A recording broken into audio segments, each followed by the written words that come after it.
you could just... All right, patrons, thanks for listening. You're now listening to Nerd Chat, and Harry is ranting about what? It was the DC Universe preview, like what's going to be like we're ranting about on Monday night, because we're going to find out more stuff. People are going to say more things. It's just more of... these... Also, like, what... I don't want to get too much into it. It's just more of a... I hate which Marvel has done to movies, the idea, because they have ruined the idea and the dream of cinematic universes. We mostly just wanted the idea, to me personally, I just wanted the idea that if these movies can exist in the same universe so they can talk together, the dream of them talking together or having a conversation or going on small adventures with each other, not just keep selling me on new product. Like the idea that there is like a Indiana Jones-esque universe, and there's just adventurer movies in Indiana Jones going to Disney Plus, and there's all these cool actors, and it can go on cool adventures, right? And it happens stuff like that. But what they're doing is just like, no, we're just setting up new movies, and they're not writing whole stories. Then what DC doing is, what Paul said perfectly is that they're just stuttering. I have so many, I could probably fill a shelf up with Batman origin stories. Probably. And most people, and then Superman never really fully gets off the ground in movie form.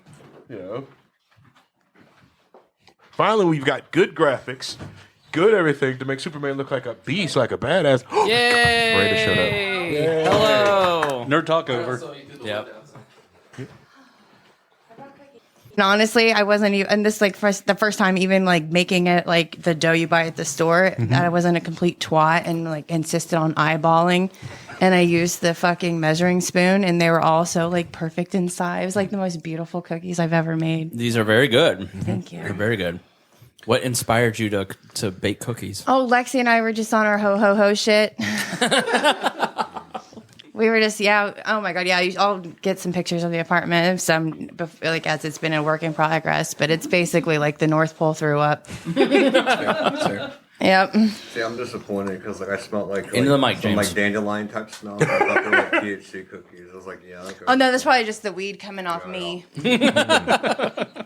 Yeah, I have half a blunt still in the car. So should we have eaten all the cookies? Oh, sorry.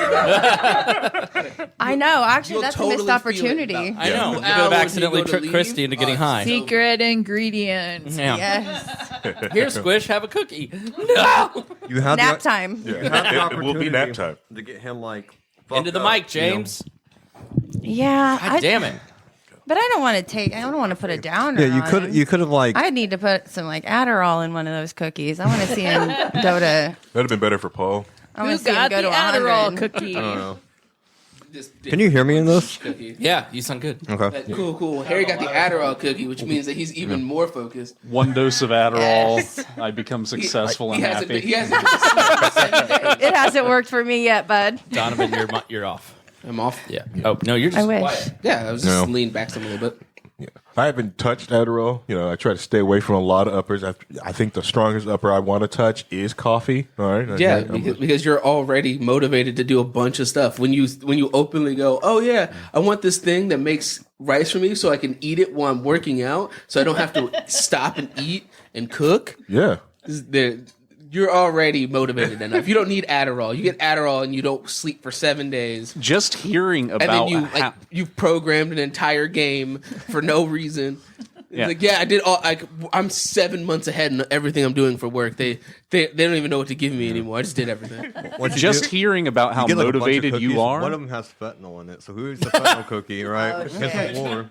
Did you see the story about the woman who had gotten cash out of an ATM and allegedly had fentanyl on it, and she overdosed? Like, the biggest load of bullcrap ever. Like, you can't go to the park or get cash without fentanyl being on it. That's my nonsense. favorite was Not like, oh happening. yeah, No. check your kids' Halloween candy because they can put fentanyl in the candy. It's Like somebody's wasting nobody's money. going to spend that money Right. on fentanyl and give it to a child. No, they want to create new customers. All right, let's get started. I bought in Mountain kids don't Springs. have There's nothing but fentanyl in it. No. Yeah. No. Now their parents have money, so Right. that's But that's when they would like slide the parents a little something on the side, like, "Hey, give That's- me 20." If you go to the bougie neighborhoods, they hand out alcohol now to the parents. Jello shots. that's nice. Yeah. nice. When I used to do trick or treating here at the studio, I would grill out front and like hand out hot dogs. That's fair.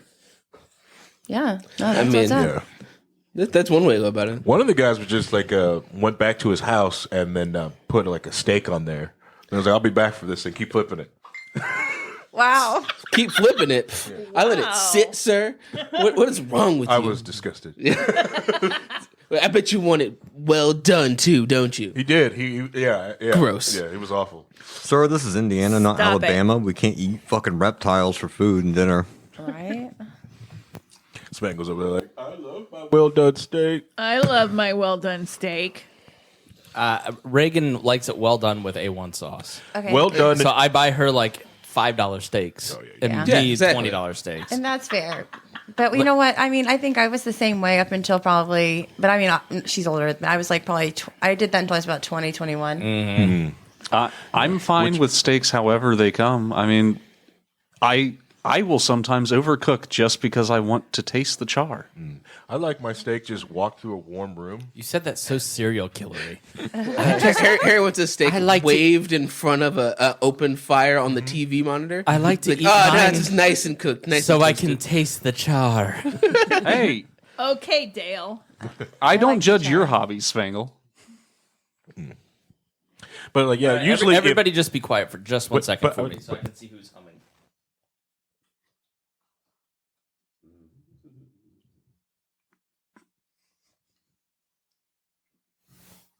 It is just the board. Plot twist. Is Nease Rise probably some of these cables, touching too many things? Check one that. Probably, but it's just a general hum. So if I turn this down and turn this up, it gets better. No, it doesn't. How many outlets are you in? This side and this side, or just one? Just over here. The board is in that. He got lights on this one, but they're all go to the same board. This all that is just one circuit. Yeah, this room's one circuit. See, if I knew 20 amp that, circuit. I could have brought like the de-hum box, plugged it in there. No more hum. And why didn't you? Man, do we need? I didn't Spangle? think we'd He have sounds like home. he's got equipment. I'm just saying, do we need Spangle anymore? He Sounds thought like it was ne- all set up and Close ready up to go. his- Yeah, Sounds if you want like somebody to needs listen to show this up shit. and just plug it in. All right, we'll process it out later. All right, y'all ready? And try your Ready as we'll best. ever be. Try your best not to talk over each other. will Take a beat. Take a beat. Like raise our hands. But I just got one thing to say and comment on the steak comment. Usually is a sign of trauma or low classness or just being poor if you like your steaks well done with A1 sauce and or ketchup. I agree. I'm not going to argue with you. Horrifying. And you notice as people heal, they'll have it more rare. Speaking Okay? of white trash behavior, a Big K Diet Cola 2-liter that he's finishing off. How many days have you been drinking that? Started that last night when I Yeah, I was like, Booted I don't into think that Paladin. would've This is lasted not days. good for you. If he's He drinking it literally- straight out of the bottle, it's not lasting for a while. It's diet. What's wrong? He literally was like, on my way home, I realized I didn't have any soda at home, so I made a detour and went to get soda. I would have been home sooner, but I had to go get a 2-liter. Miranda has one drink, which is the first time I've ever seen I her told with you one. Starbucks was fucking around.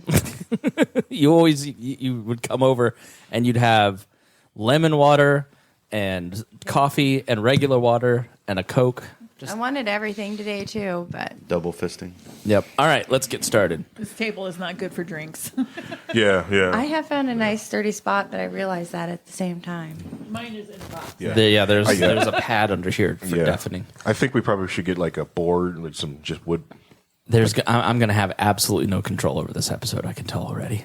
Isn't it? We need there's a drink lot of bodies coasters, in here, so. which is the one gift from Joshua Sexton that you didn't bring over here. Which one? The drink coasters. Oh yeah. 'Cause I Oh use man, that'd those. been great if we could I'll have a bring 'em, nice though. heavy drink. All right, here we go.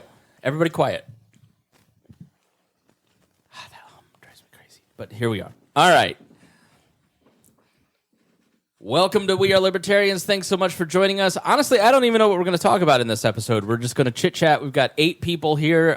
It's going to be quite messy. It's going to be fun. We're just going to talk a little bit about the holidays.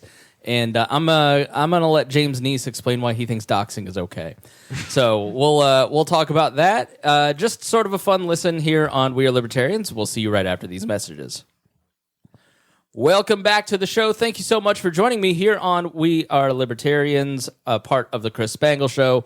We thank you so much. Patreon manager, can you pull up our Patreon folks, just so I have it? Now we get to blame. I think I cut it out of last episode, but you were blamed last episode because I don't have my printout, which is I always have all my notes printed out, so I don't commit things to memory. But thank you for joining us here in the Doolittle Studios. Thanks to Jason Doolittle for making the We Are Libertarian Studios possible. Thank you to Harry for making the studio possible, and to all of our patrons. Got a lot of people here. Harry Price, how are you? Going good. Yeah, technically it's like a $600 a month contribution to the network that I give to you. See, what I don't like, Paul Copeland, thank you for joining us, is he seems to think the power balance has shifted because we let the We Are Libertarians equipment sit in his house. Well, just like certain Russian dictators are finding out, if you overextend yourself, as the Chris Spangle Show has done, you find yourself vulnerable to the ultra-nationalists back at home. Are you saying Harry is our ultra-nationalist? I would say that this is my Crimea, and you have just put troops here. Yes. Well, we want to give a special thanks to all of our patrons, but especially the $100 a month folks: Jake Edel, Lars Nordskog, Matthew Durbin, Vincent Peichel, Rhinehold, and Kristi Avery, whom both are here. We appreciate you both. And Jason Doolittle. So thank you both, and thank you, Kristi, our Patreon manager. You probably have talked with her.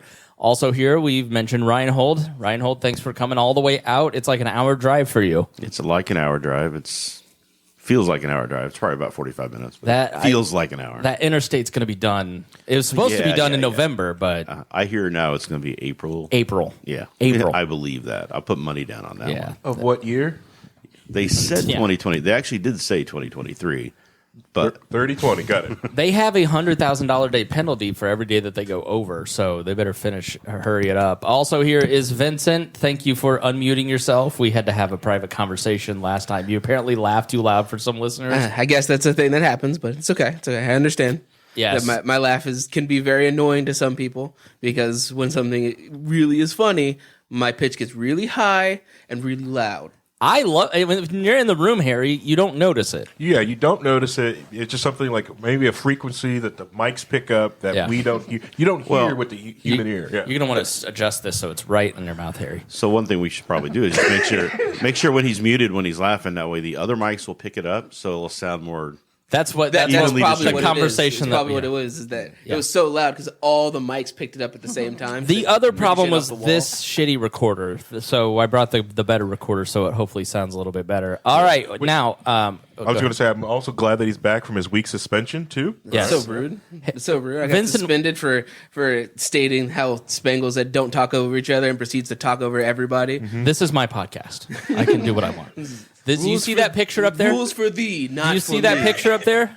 Who is that? Who is that, Vincent? I don't know.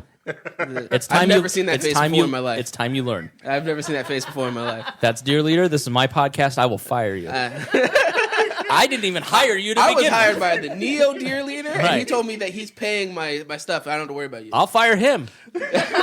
I've won't. fired many co-hosts.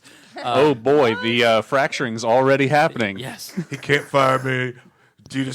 Spangle can't drop me. It is. All right. Call me Jesus. That's an Adidas. It is getting time for contract negotiations, renegotiations, isn't it? Yeah. Well, I'm the Elon Musk of this podcast, so I'm unpredictable and crazy. You can't tell me what to do. All right. We are blessed to have two returning folks who have been on the podcast for a very long time, but we haven't heard from because we never get together in person. And the first person to show up today, Harry, was James Nease, yes. whom I thought James would be the last person to show up. It was a race. It was a race between Miranda and James for the last person to show up. It was Miranda, who you're the only person, Miranda, who is later than me to things. I'll tell you what. Into the mic, real close. Best intentions, and it still happens. So That's okay. We love you. We're glad you're here. James, thanks for being here. I'm on Libertarians all the time. It's just low key wild because, like, here we're going to talk about politics. On low key wild, we're going to talk about like big old honking anime titties. You know what I Right. mean? is what it is, you know. So like you'll catch me in all the time. I force it. Mike, we need to get him headphones so Vincent can hear himself. I'll force it, right? So like we were talking about DC. It's like, let me go ahead and share my screen real quick. Boom, boom, boom, boom. You know, it's like, oh god damn, dude. You know, but I'm always in the Twitch chat. You can catch me in the Twitch chat. Okay. So it's like people come in, like there's like a couple of viewers in there. If we get 50 subs, Harry's going to do a 24-hour gaming stream, like no sleep, nonstop game, whatever game we choose. We get to see him live for 24 hours. So Now, James, what have you been up to since the last time you were on? God, what have I been doing? Blew up my car, so I got a new car. It's like car caught on fire. Fucking junked it in Ohio. Whoa! Why did it blow up? Because like I don't pay attention to like car maintenance. Because I treat a car like I treat like a neglectful girlfriend. You know what I mean? It's like whatever, just run it to the ground, and when she leaves, she leaves. That's how you treat your girlfriends. That's not a good way to. I just treat my girlfriend Miranda like a junk, and then I run her into the ground. That's all I know. Yeah, I mean, Miranda. Stay toxic, kings. You know what I mean? Stay toxic. I honestly, the car blowing up, that shit happens. I'm not going to say that's on you for the battery maintenance or whatever. I don't know. No, I'm that not stuff doesn't happen. No, It's happened to me twice. So That's happened to me twice too. What is wrong with you people? I know. That's what I said to my It's car. called a Jiffy Lube. Go there. No, it's the battery though. Nease knew there was an issue that he didn't have a temperature gauge and it melted. Oh, That is his own fault. okay. All right, let's pause real quick. Vincent, unplug the box because the box is causing a Also, short. I have to pee. Where- Yeah, go ahead. It's right back There's there. a speedway. I'm going in your yard. Get over it. She has the cleanest ass in We'll this go room. on I that side. guarantee That's it. the renters side. If we were having a clean ass contest, I'm betting on Miranda. I use a bidet, so I doubt that. Maybe. Harry's over here like, you dare challenge my power. Wiping is Yeah. for And mine liberals get- mine and liberal gets enjoyers. waxed, You okay? just don't wipe. Wipe- Trucker code. Wiping is for lib turds. Is that what you said? For liberals, yeah. Like we have a trucking group called like Rare you Hosses. just shorted out. Okay, go ahead. So Rare Hosses, we talk about like what it's like to be a trucker, including pissing in jugs, throwing them at cars, like lot lizards, like not wiping at the speedway, you know, because like who cares? better now? It's like you're just going to change Yeah. your underwear anyway. So like if you want to join a cool group, you can join Rare Hosses. We can talk about like, yard clippings, you can slide. Andrew Bowman knows all about it. You can hit Andrew. I'm in Rare Hosses, the Facebook group. Yeah, hell yeah, brother. Hell yeah, brother. I mean, you don't have to wipe if you're like a true conservative man. Like You have to put the mic into the thing because you're shorting out the cord and the cord is, I know you're a musician, but yeah, the cord is kind of like rattling in the thing and cutting out. So Spangle needs new equipment, so it's like this is all someone give new him money. equipment. Is it? This is like the shoe and head video. Is wiping gay? See, that's when you use the opportunity to say, any patrons out there Is this who really want new Yes. equipment? to give us Please new donate. equipment? Yes. Yeah. Please, Join WAL Plus. Chris needs .com. like Korean gauged, like gold plated, like cords that don't like cut in and out. Because Chris is just going to like a music store and just buying whatever the fucking mic he gets. Right? I've got the Mogami for myself, but everybody He else, gives you us got a- Audio We do Technica. need to go down to Rupert's to pick up the. He's got sound installation phone for us. Okay, we should definitely do that. Yeah. So please give him money because like these are crappy cords and like I can tell they're crappy and like I feel We bad even accept talking to Amazon him. gift cards. We accept Sweetwater gift cards. Yeah. Please. help out. us money. Please. Help us. We're poor. Miranda, no one loves money more than Miranda. I really do. We need to revive that video of her with the money. This is Kristi Avery talking. I did not introduce you, but thank you, Kristi, for being a generous patron. Sign up at We're Libertarians on the Join website. WAL Plus. Yes. I'm not calling it Wall Plus anymore because that didn't work at all. So we're just calling it the That's Patreon. not what Patreon. didn't work. Yeah, shut up. All right. Yeah, we don't talk about things that don't work. With Yeah, are Spangle, we okay? live right now? No. Live? You can't Anybody? hear? Fake live? Yeah. Her mic is just kind of low. I think that was on purpose. Yes. Asshole. No, we're back to Can I podcast curse? hospice. I don't know which one she is. Kristi, talk. Talk. I should have brought my dog. No, you shouldn't have. Would be more fun. Miranda, what have you been up to? Oh God. I really everything and nothing. I laid low, been just laying low for a while, but yeah, I'm getting around. You know, Nice. I run these streets. Yes, host of Miranda's World and just a delightful person. Thank you so much for being here. We've invited you the last 3 times, but what happened? Oh God, I mean, really, the same thing that tried to get me to be late today. And I'm really not used to even really having plans. Is really the biggest part of it. So it's like I'll just wake up, like I forget, like I have something to do, somewhere to be. Sometimes I definitely overslept because I worked. There's been I mean, You have like the perfect life where you don't have to look at a calendar. I honestly, I know I've been balls deep in that for a while now. And Yeah. it's like, I earned it though. You know what I mean? It's like, I raised my kid. I did it all. It's like, now I'm just like, oh wow, I just get to do what I want to do. And now I'm like, okay, at some point though, I got to regain some type of, structure.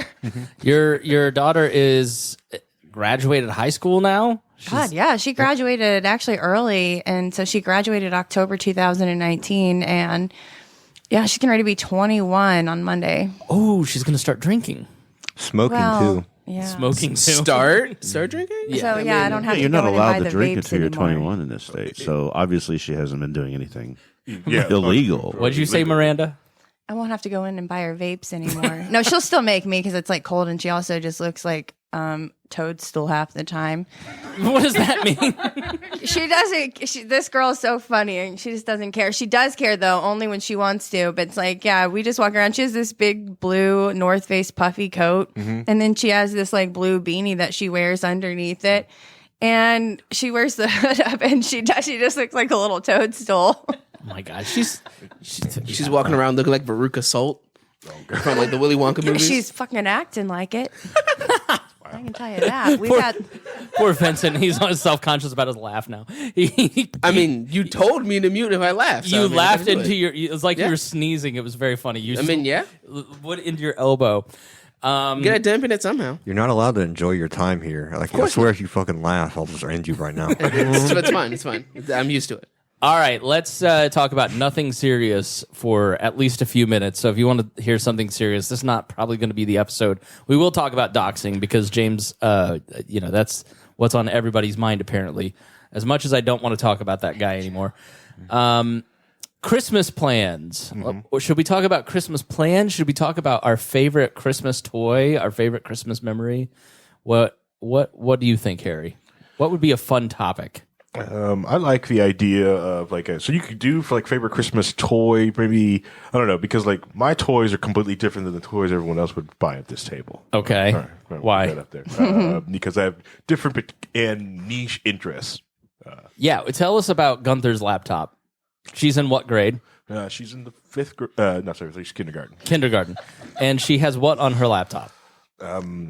Well, her school laptop has just all that crap stuff on it, but on her laptop, she's got VMware on it, but she's also got I'm in stickers. she's got Minecraft. She has a she's got a Hack 5 sticker on there. She's got a Wi-Fi pineapple sticker on there. I've got a Burp Suite sticker on there. I've got a Can you translate what any of that means, Paul? I basically Absolutely not. and she's got and I sent her to school for Hat Day with the Hacker Quarterly 2600 shirt hat on. So it's great. Does she understand what any of that is? I doubt it. No, but I enjoy the idea that I'm sure the people who see her in that actually understand what any of that stuff means, probably scared in there. But especially when they saw her, because when I sent her with her Chromebook, I put my case on top of it, not their crappy case they sent home. I was like, this case is junk.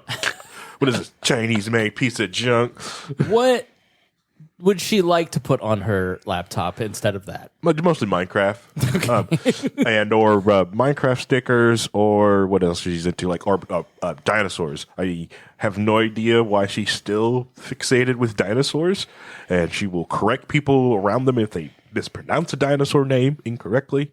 So what did she say when you put Hacker 5 stickers on there and pineapple, which is like these are obscure tech things that Animal Crossing stickers on there too. Yeah. Okay. Yeah.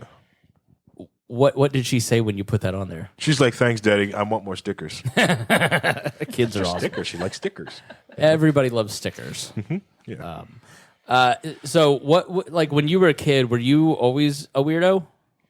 Yeah, pretty much. Yeah, pretty much all the way through. Yeah. Like, were you what kind of tech? Like, were you always into like?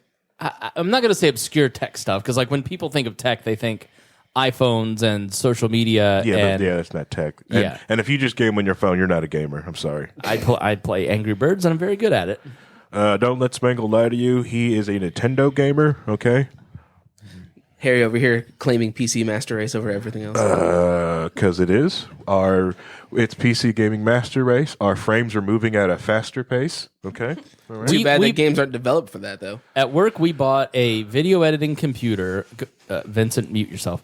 Wow. Look, I just have. Wow, the I Nintendo believe gamers in would sound purity. All right. It's partially that seat is because there's so much open space behind you that it picks up all kinds of room noise. We built an editing computer, Okay. a PC, and it doesn't work. The Mac computer that is from 2013 works perfectly still. I've seen the people that you work with, and that makes sense. That has nothing to do with it. We have professional tech people that you've never met. Go ahead, Paul. I'm just wondering, like, how did you botch building a PC? My stupid ass managed to build 2. I didn't build anything, which is why it's not working. But yeah, no, it's not. I have no reason to build a computer for anybody. Yeah. It really does sound like it's more of the not the machine's fault. It's the person that is putting it together or trying to troubleshoot it. And like I said, I've seen the people you work with. That makes perfect sense. Why? Oh, get the Apple. It just works out of the box because you don't need any knowledge just to hit the power button. That's So, right. Yeah. So, But it's fine. What kind of weird things did you ask for Christmas? This year or like When you were a this- kid, I want to know like how deep, because I don't personally really feel like you're a nerd. Like you have different interests than me, but like I wouldn't be like you're a nerd. Wow, he's making me put my nerd cred on the line. Have you met Harry? Vincent, at all? nerd. Oh, absolutely. I'm a nerd. But I learned it from him. I feel like he's more of a geek. I think it's Are fair you to say sure? we're all nerds at this table. Probably yes. In some sense. Like except James. James is I don't know. He's An cooler internet than that. goblin. It's fine. I have You're an like internet goblin. Yes. Perfect. underneath my desk right now. I have D20 dice and like 500 Magic the Gathering cards. Spangle, Harry's 500. literally holding a book about the history of Schrodinger's cat. How is he not a All right. nerd? All right, I stand corrected. You're right. You're a nerd. Yeah. So last year for Christmas, I put a lot of physics books onto my list because I've been waking some people know I get up at 4 a.m. Which everyone should do. It's awesome. It's amazing. I love it. But I get up and I read for a good 30 minutes. Good time to do dishes, basically just start your day. And yeah, last year, let's say I got 6 easy pieces, 6 not so easy pieces, which is great. In the Search of Schrodinger's Cat, great book by John Gribson. I also recommend Quantum, which is an also great history of really want to get into physics. I will. Are you? What, I'm trying to blow my nose, so I was letting you just talk about what. No, I didn't. You know what you were doing. You just reached into your bag but I'm saying and like, pulled out wipes. when did all this start? Honestly, like real early on, because honestly, you just started to tip into the spectrum as opposed to nerddom. Like, All right, there's so most kids, their dads will take them to go fishing and do other different things when they're young. Not my dad. My dad woke me up on Saturday mornings to go to computer like swap meets and computer shows here around Indianapolis. So I would get up early in the morning and go to computer shows and get new parts for different PCs, swap out parts that we have, because back in the day, like, we didn't have like newegg.com to get on stuff like that, because in the heyday, the internet was very, very young. And then because my dad is an IT technician, so I'm a second generation IT person. Right. So like I've always had computers around me. It was just something that was just around, and it was almost like your Legos. Did you have your own little computer to play with and build with and screw around with? Yes. I had actually 2 different computers. So I had like an older one, and I remember upgrading my 386 to my 486 DX. Then I had a couple server parts. So it had like 2 different 486s. This on is the like board. what 90s. Yeah, stuff? this is still the 90s. I remember like even getting like because I used to surf the internet with a 14.4K modem. And I used to get free internet service from Kmart because Kmart would give out the internet service, and they would put the stupid ad bar under there. But if you crashed Explorer in Windows 95, the it would not load the ad back again. So you purposely crash Explorer, but Explorer would crash all the time back then, and you could just surf the internet for free. So what sort of stuff did you ask for Christmas? Sometimes I would ask for like a faster modem or a different heatsink for the more What's fans. a heatsink? Heatsink basically just helps draw heat from the CPU or different pieces are on the board, mostly the CPU. I like how Christmas became Harry teaching Spangle about 90s tech. Yeah.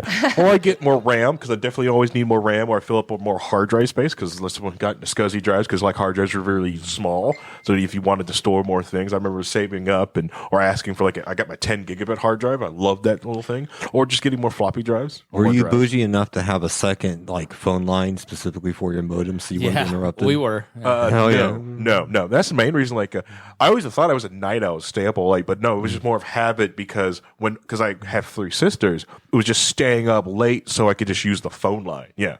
The war of you just wait until they went to sleep and then you actually had a chance to be on your internet. Correct. Well, yeah, I had a computer in my room. I remember going into school and talking about things I found online to some people, and they looked at me like I got 3 heads. It's like, what is the internet? What is all this? I was like, You went to high school with Miranda, right? correct. Yes, Were you in the yes. same grade?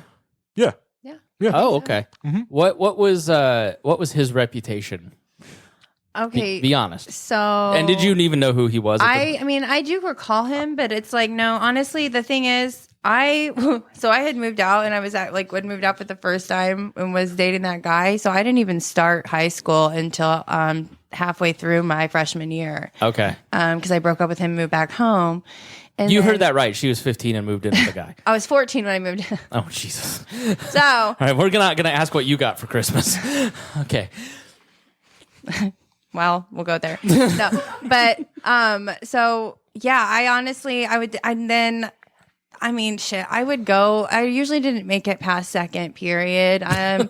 We would I'd find people that wanted to go smoke weed, and we would go. Did you graduate?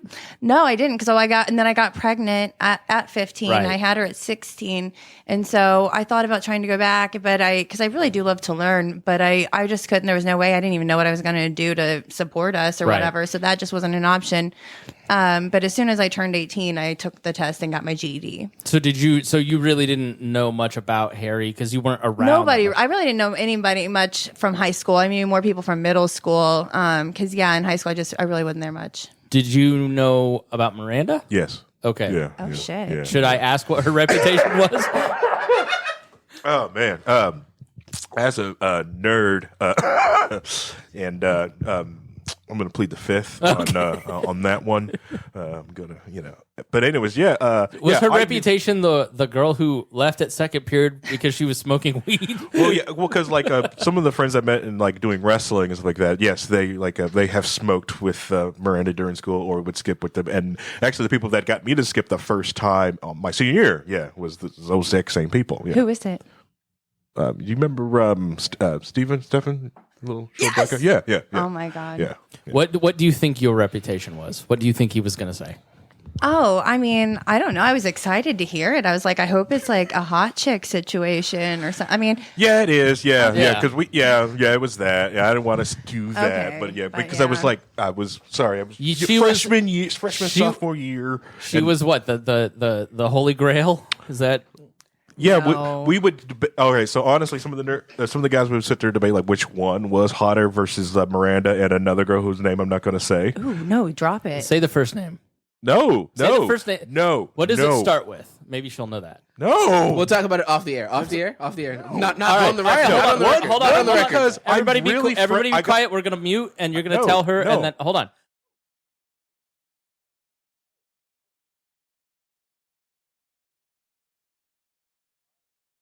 We're muted. You have to tell her the I name. became.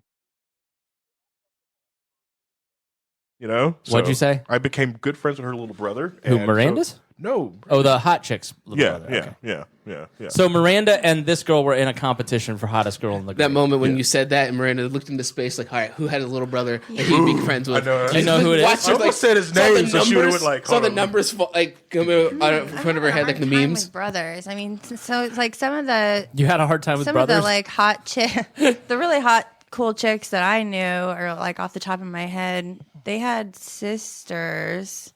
One of them had an older brother, Chico. Anyways, it was. Let me just mute it again, and then you. All right. No. Tell her off air. It is crazy. We should find out. I want to know. We do need to take a quick break. My wife is calling, and so get maybe the during the break yearbook you can Wait till talk the facial about it. expression changes on the yearbook. There you go. That one. We're just burning money. Yes. That's an angel talking on your shoulder. Listen to the devil. We can.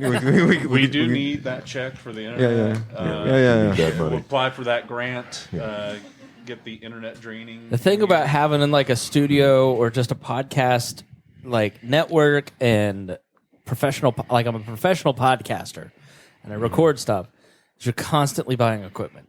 Like this place. So the reason it's called the Doolittle Studios is thanks to Jason. We're back, by the way.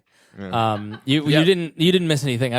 We were talking about something else when I started rolling again, but it's the Doolittle Studios because Jason so graciously sent us several $100s for the permanent naming rights of the studio.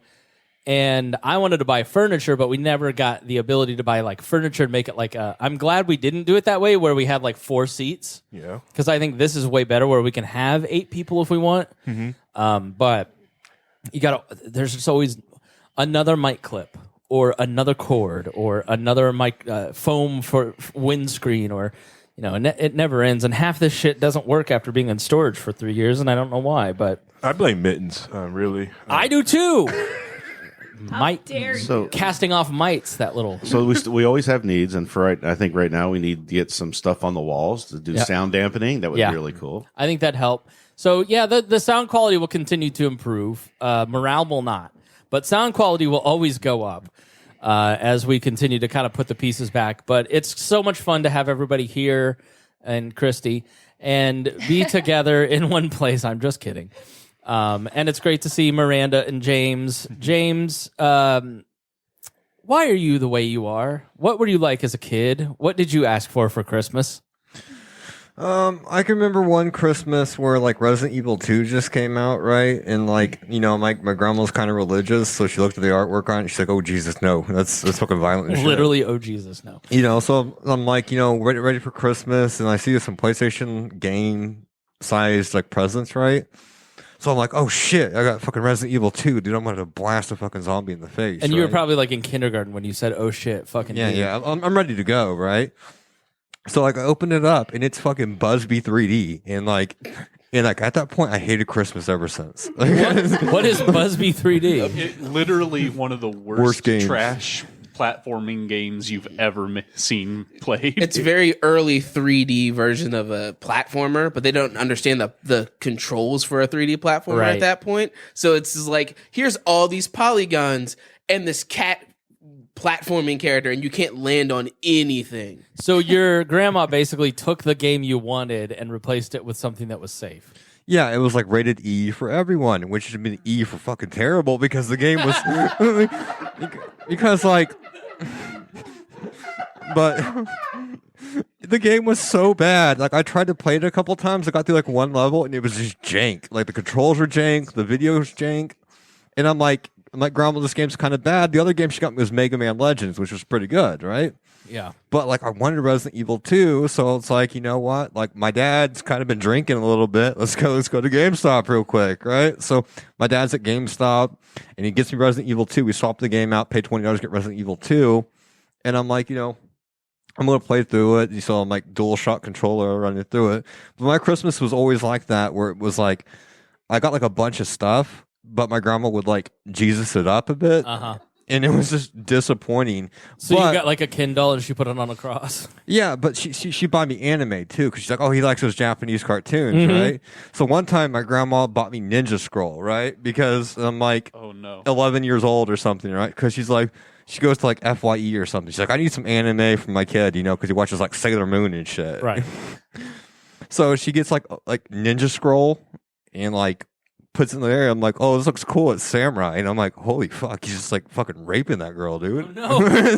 It's like, I like put it in, right? And I'm like, oh, it starts out normally, just like some like samurai walking through there. And it's like, holy fuck, they're fucking, dude. And it's like, I'm like sitting there watching it. I'm like, okay, let's go on the old compact Presario and see what else we got on here about this stuff. And I'm just clicking through, right? Like, okay, what's this?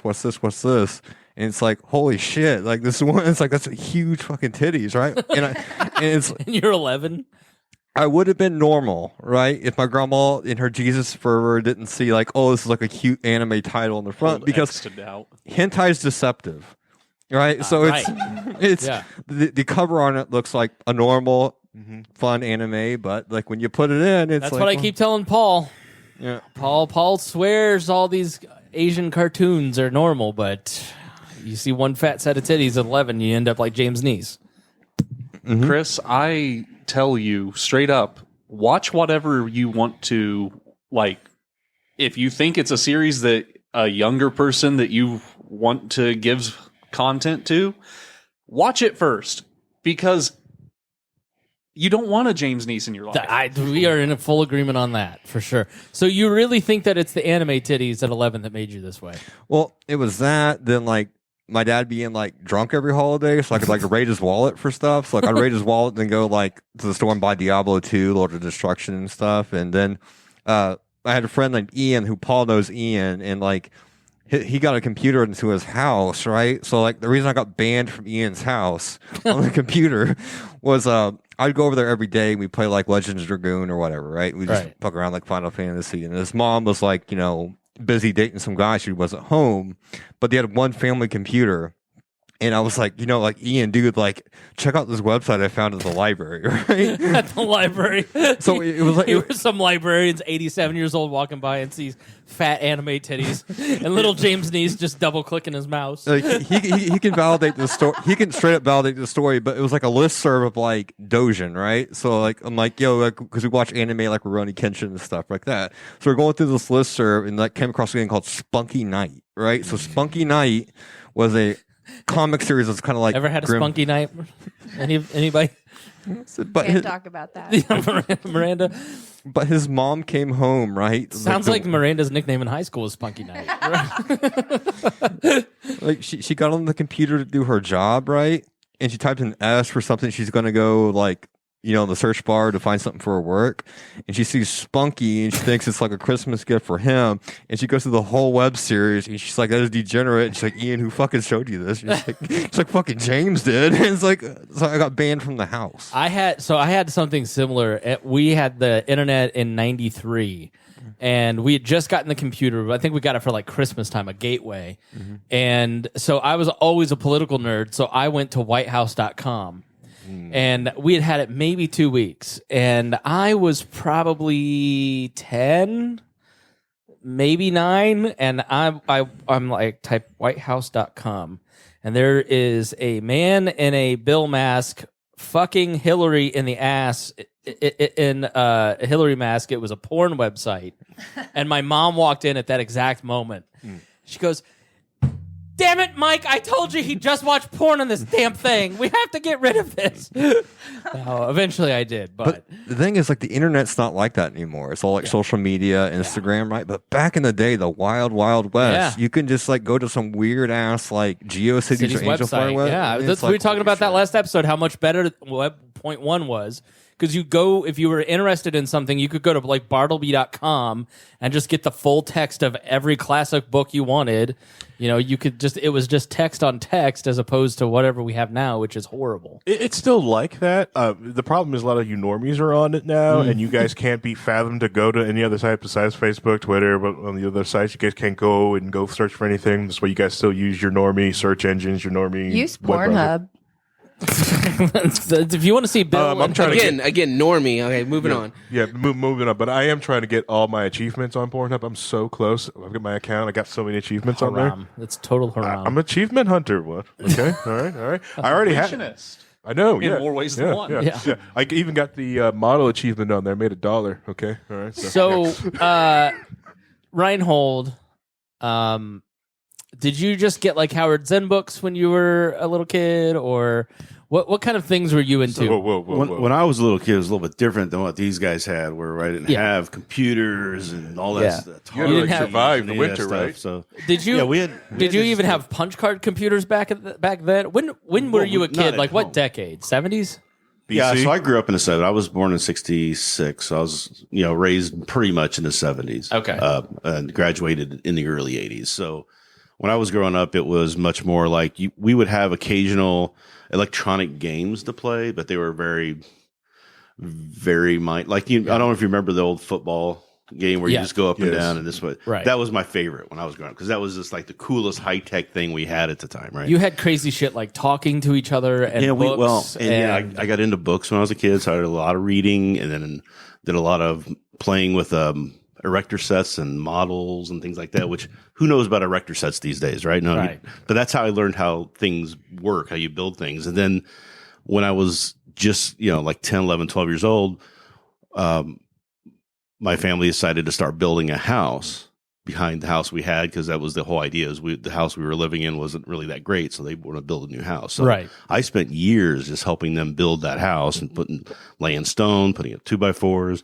So I was learning all of that stuff, learning how to work on cars, learning stuff that was kind of important until my senior year when we finally had personal computers at the school. Then I got one at home too because Texas Instruments was getting rid of their personal computer line. So the TI-99 was out for like $50. You could get a TI-99 and it was a real basic computer. You had to program everything in to save anything. You had to save it on a cassette tape and you get to hear the sound of how that sounds when you're listening to it. But that's how you would save programs and things like that on there. So you were always into tech stuff pretty early too, then. I was only into tech stuff when I was in high school. I was convinced I was going to go be a computer programmer. That's what I was going to do. I wanted to be an engineer. I wanted to build computers, learn how to make computers. Aren't you kind of doing that now? Yeah. Kind of doing that now. But so I was going to go to Rose-Hulman. I got accepted in there. Then the snafu happened and they wanted me to go to a junior college for a semester and then transfer in because I didn't have physics in high school. And I was 17 and I said, screw you if you know what I mean, So I ended up going to DeVry and having a whole thing and then joined in the Navy, learning how to run nuclear power plants and then went down a whole path of working on truck fan clutches for like 4 or 5 years.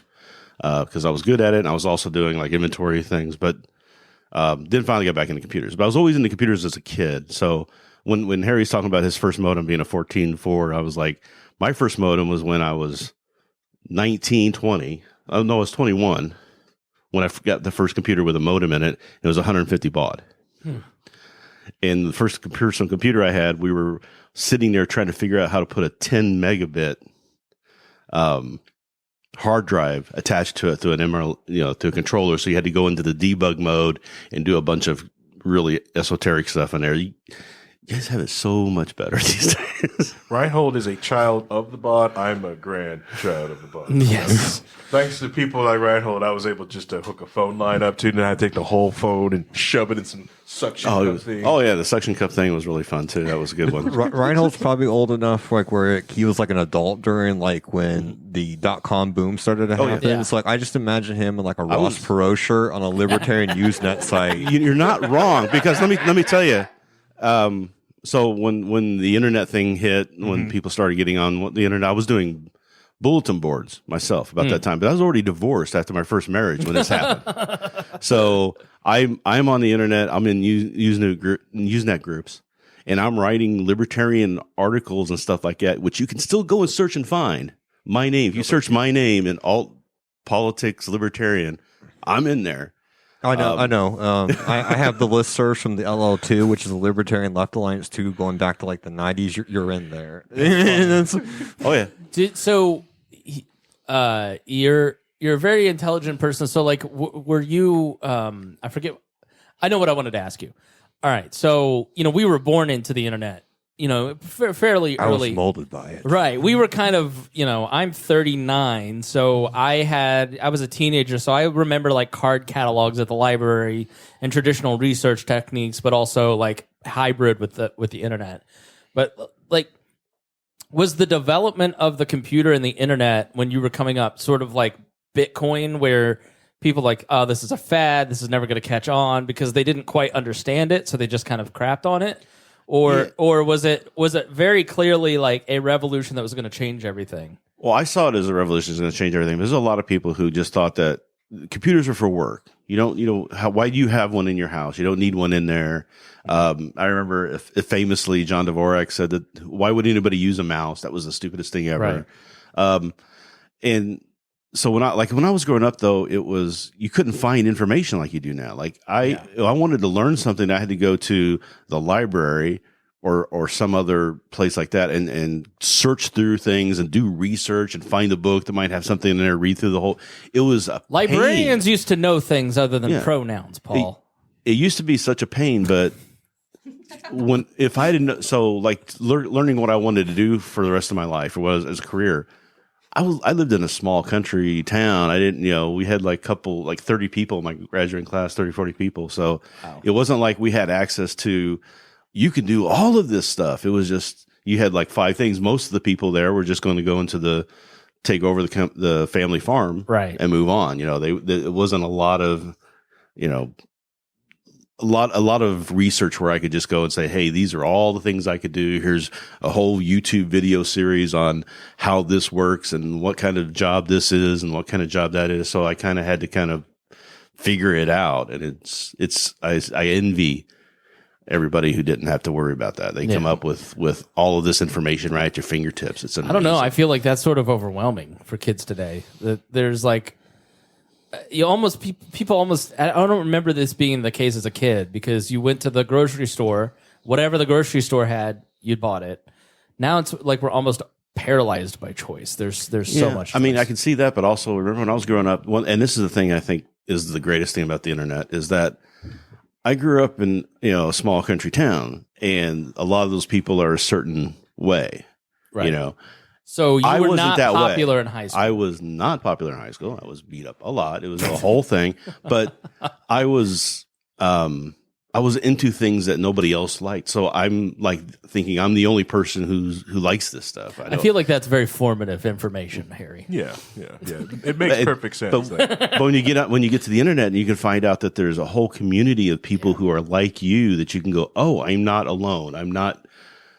There's not something wrong with me. I'm just different than these people. So that I happen to be born or live next to, right?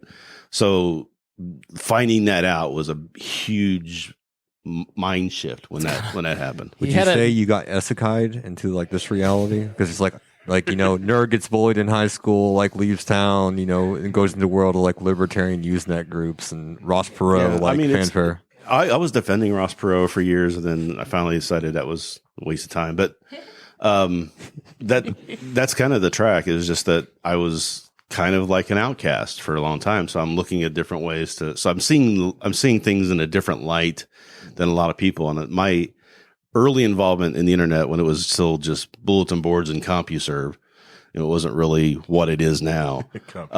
It was hard. It was still kind of difficult to get into stuff, but when you did, it was amazing. When you find a bulletin board that had some fun stuff. I used to be on this thing called the Rhyme Network, where it was, you would download all these messages.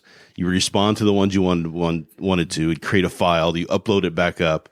They would combine them together and send them out, and then you'd get a new batch the next day. And that's how we communicate. It wasn't like real time communications at that time. So that's where I learned writing about politics and that news groups and things like that. That's where I started writing, and I've been doing that ever since. Miranda, I know you had, let's call it an esoteric childhood, an eclectic, but like, was there a toy or an interest that you had as a kid that you were just like really into that you were excited that you got one year? Well, I mean, I loved Barbies, so I wanted Barbies every year. But I do remember when I got my Sega Genesis. Oh my God, I loved it. I would play Sonic. Oh gosh, I had a few different I had this the Sprite, the little the 7-Up guy. Yep, game. I had that 7-Up game. That was fire. It was cool spot. Yes. Just silly stuff like that. But yeah, I was just on my own most of the time as a kid. So I like to just play with my Barbies. I like to ride my bike, go on little, adventures. I usually took my Barbies with me. Aw. That's probably why I got a boob job. See, big titties shaped my childhood too. All of us, I think, were shaped by big titties. Everybody loves big titties. That's true. Kristi, you have big titties. I mean, how did they shape your childhood? Wow. I was just sitting here looking at your big titties. Very good, Miranda. So, like, did you have like a bunch of friends, or were you just sort of? No. You said you're isolated. So, like, where'd you grow up? Like apartments or house or what? Apartments. Yeah, my grandparents had an apartment. It used to be Westlake Apartments, and now it's like the bullet. They've added something to it, but God, yeah, no. It's just weird. I had such a strange like upbringing too. So it's like, I really didn't have a lot of friends. How did that all kind of like, when you were raising your daughter, did you intentionally kind of think, I'm going to do these things differently because of the way that I was raised? Oh, for sure. That's what shaped, a lot of the things I did. I didn't even necessarily know what I was doing, but I kind of used those things as a guide, just things that I wanted that I didn't have, or things that, maybe stood out to me. So yeah, that's why when she was ready to start school, I moved to Fishers. I wanted her to go to, Hamilton Southeastern School District, whatever.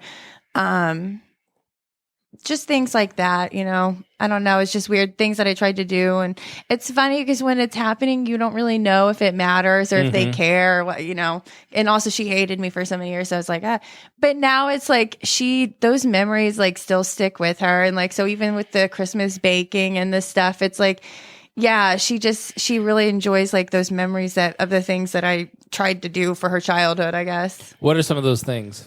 Decorating for the holidays, just the things that I guess were pretty like cookie cutter for me, like as far as like, I don't know, things you would see on TV or because again, I really didn't have a lot of like, I guess, social, interaction or whatever with my own childhood. So it was just like the things that I thought were important, Yeah. Did you play Alter Beast? Alter Beast? No. All right, so Alter Beast was like a game on Sega, right? Where you started as like a normal dude and you get like a power up, so you get like swole, then you get like swoller, then you turn to a fucking furry, right? And you just blast shit. Like it was like a super fun game because you turned into like a wolf man. And then like there's a lot of fanfic about it when you go look up Alter Beast fanfic. Oh my God. Disgusting, don't go there. The fact that you went to that part of it was a side-scrolling beat 'em up. It was a fun actual game, and then Nease made it degenerate like he always does. The closest thing I had to probably being like a cool game like that would be Beavis and Butthead Do America. Yeah. Yes. You also had that Ronald McDonald game where you collected the gems and you kind of like fucking, yeah. McDonald's gave like a Sega game. They made their own Sega game where it's like you got to play Ronald McDonald and you went around collecting gems while freeing like the fucking Grimace, right? So I played that like 30 times where like I freed the Grimace. And it's like, oh, Grimace, you're free. So is the Hamburglar and these fucking Fry Kids. You know what I mean? It's like, whatever. They'll play this whole game. I remember I had like the Sega version of the Game Boy. Was it Game Gear? The Game Gear? And I had privileged. racing games. Yes. I had a Game Boy too. The Game Gear, the battery killer that lasted for like 2 hours on a full new set of batteries. I loved that thing. I still had it. One of the coolest gifts I ever got was a portable television. It was like a little handheld TV. The screen was like 10 inches by 10 inches. It was tiny, but I watched the invasion of Iraq on that. I still had it in 2003, and I took it to work to watch the shock and awe. Yeah. I think those go ahead, Harry. I was going to say, those have gotten more popular now because people are building them into cyber decks. Yeah. Which, if you want a good time sink, get on Reddit, go to our cyber deck, and watch people build computers out of old machines to make like that cyberpunky-ish little fun thing. I think my favorite one I've seen so far was a VGA cabled keyboard, which is really neat. So yeah, I don't know. So like, I had a good childhood, and then my parents got divorced when I was 15, and everything kind of fell apart. And I think I don't know how many of you are from divorced homes or from like, let's say alternative families like Miranda and I, like Christmas is like, I have a lot of good memories, but like Christmas, it all distills down into Christmas. There's something about Christmas as a kid. Like my happiest memory in life is like the fire going, the tree lit up, my family's watching like a Christmas show, we're all together in the same room. I remember my mom probably like scratching my head, like just that warm feeling of just happiness and togetherness kind of before that feeling of disintegration, right? Like there's something about Christmas where I think, especially if you're from a family that's not together, you really like appreciate that more than anything else. I don't know. Were your parents together, Kristi, or? It's kind of a weird story. My dad moved away. They didn't get divorced. He moved away to find better work or whatever because he had an army buddy down in the South. So he moved 500 miles away from us. And that was probably when I was in high school, and I have 2 younger brothers. So that was kind of weird. And then around my college graduation is when they had the big fight and filed for divorce. So good times. But good like, does times. Christmas kind of stand out to you too? Yeah, a little bit.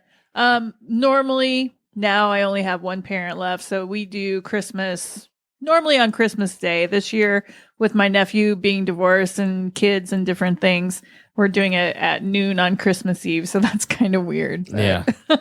Vincent, you shook your head about Christmas and your different family. So my parents got divorced when I was 13. Okay. So before that, every holiday we would end up spending it with my mom's family because my dad's family lives in Kentucky for the most part, or right on the border of Kentucky. Which is how you're related to Harry, right? Is that the same family? My dad's family? No. Okay. No. His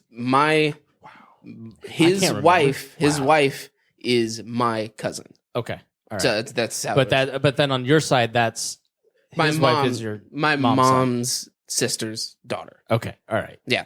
So for me, it's more of that. But we also technically had a blended family because my mom had my older brother, like 7 years before me, and I was my dad's first child. So there was a lot of issues that came up with the fact that my brother was technically was not my dad's. So there was a point where we went down to see his family on Christmas, and they gave me and my sister gifts, but not my brother. Ooh, that's shitty. So we never went back there for Christmas. So there's that. So it's more of like especially before my grandma passed, most Christmas was we all go to my grandma's house and we do stuff there. And you could definitely tell when things started to spiral out of control because you could start seeing how the toxic threads of my grandma spread out onto everybody. And then the moment that she's not there, everybody kind of just did their own thing. Yeah. There's a lot of that kind of that weirdness in that my happened family. with us where it was, from when I was 13, my grandparents got into fights. We stopped seeing my dad's family. My dad's great grandparents died, and they're the ones that got everybody together. So we stopped seeing everybody on my dad's side within a year. Then on my mom's side, my grandpa died. The family got too big. They stopped getting together. So, and then my parents divorced. So it was like in a year and a half, my nuclear and extended family just disappeared. So it was like Christmas, specifically Thanksgiving and Christmas Day, became like these treasured memories. And still to this day, like I get very nostalgic about Thanksgiving because it's like going to those families where even if it was a bunch of like crazy people, it was everybody was together. And as you kind of get older, especially in your 20s, you don't have that. Like nobody gets together as much. Now that we all kind of have kids, we're all like a little bit more intentional about it. But yeah, I mean, Christmas was like that thing that kind of held everything together and where everybody at least tried, Vincent. That you'd think that? There are definitely times where they attempted to, but there's plenty of times where my family just didn't try or they didn't care. I could definitely tell my own disinterest in Christmas slowly started to build throughout the years, especially like when you start going to your family for Christmas and you realize, oh, all these people here really hate each other, but they don't want to say anything. Right. And you can just feel the tension. So half of the Christmas was me and Harry sitting in a corner talking about video games and comic books because that was the only way for that those days went by at a decent rate. You and Lacey have been together a long time. So like, how old were you when you first met Harry? It was 03.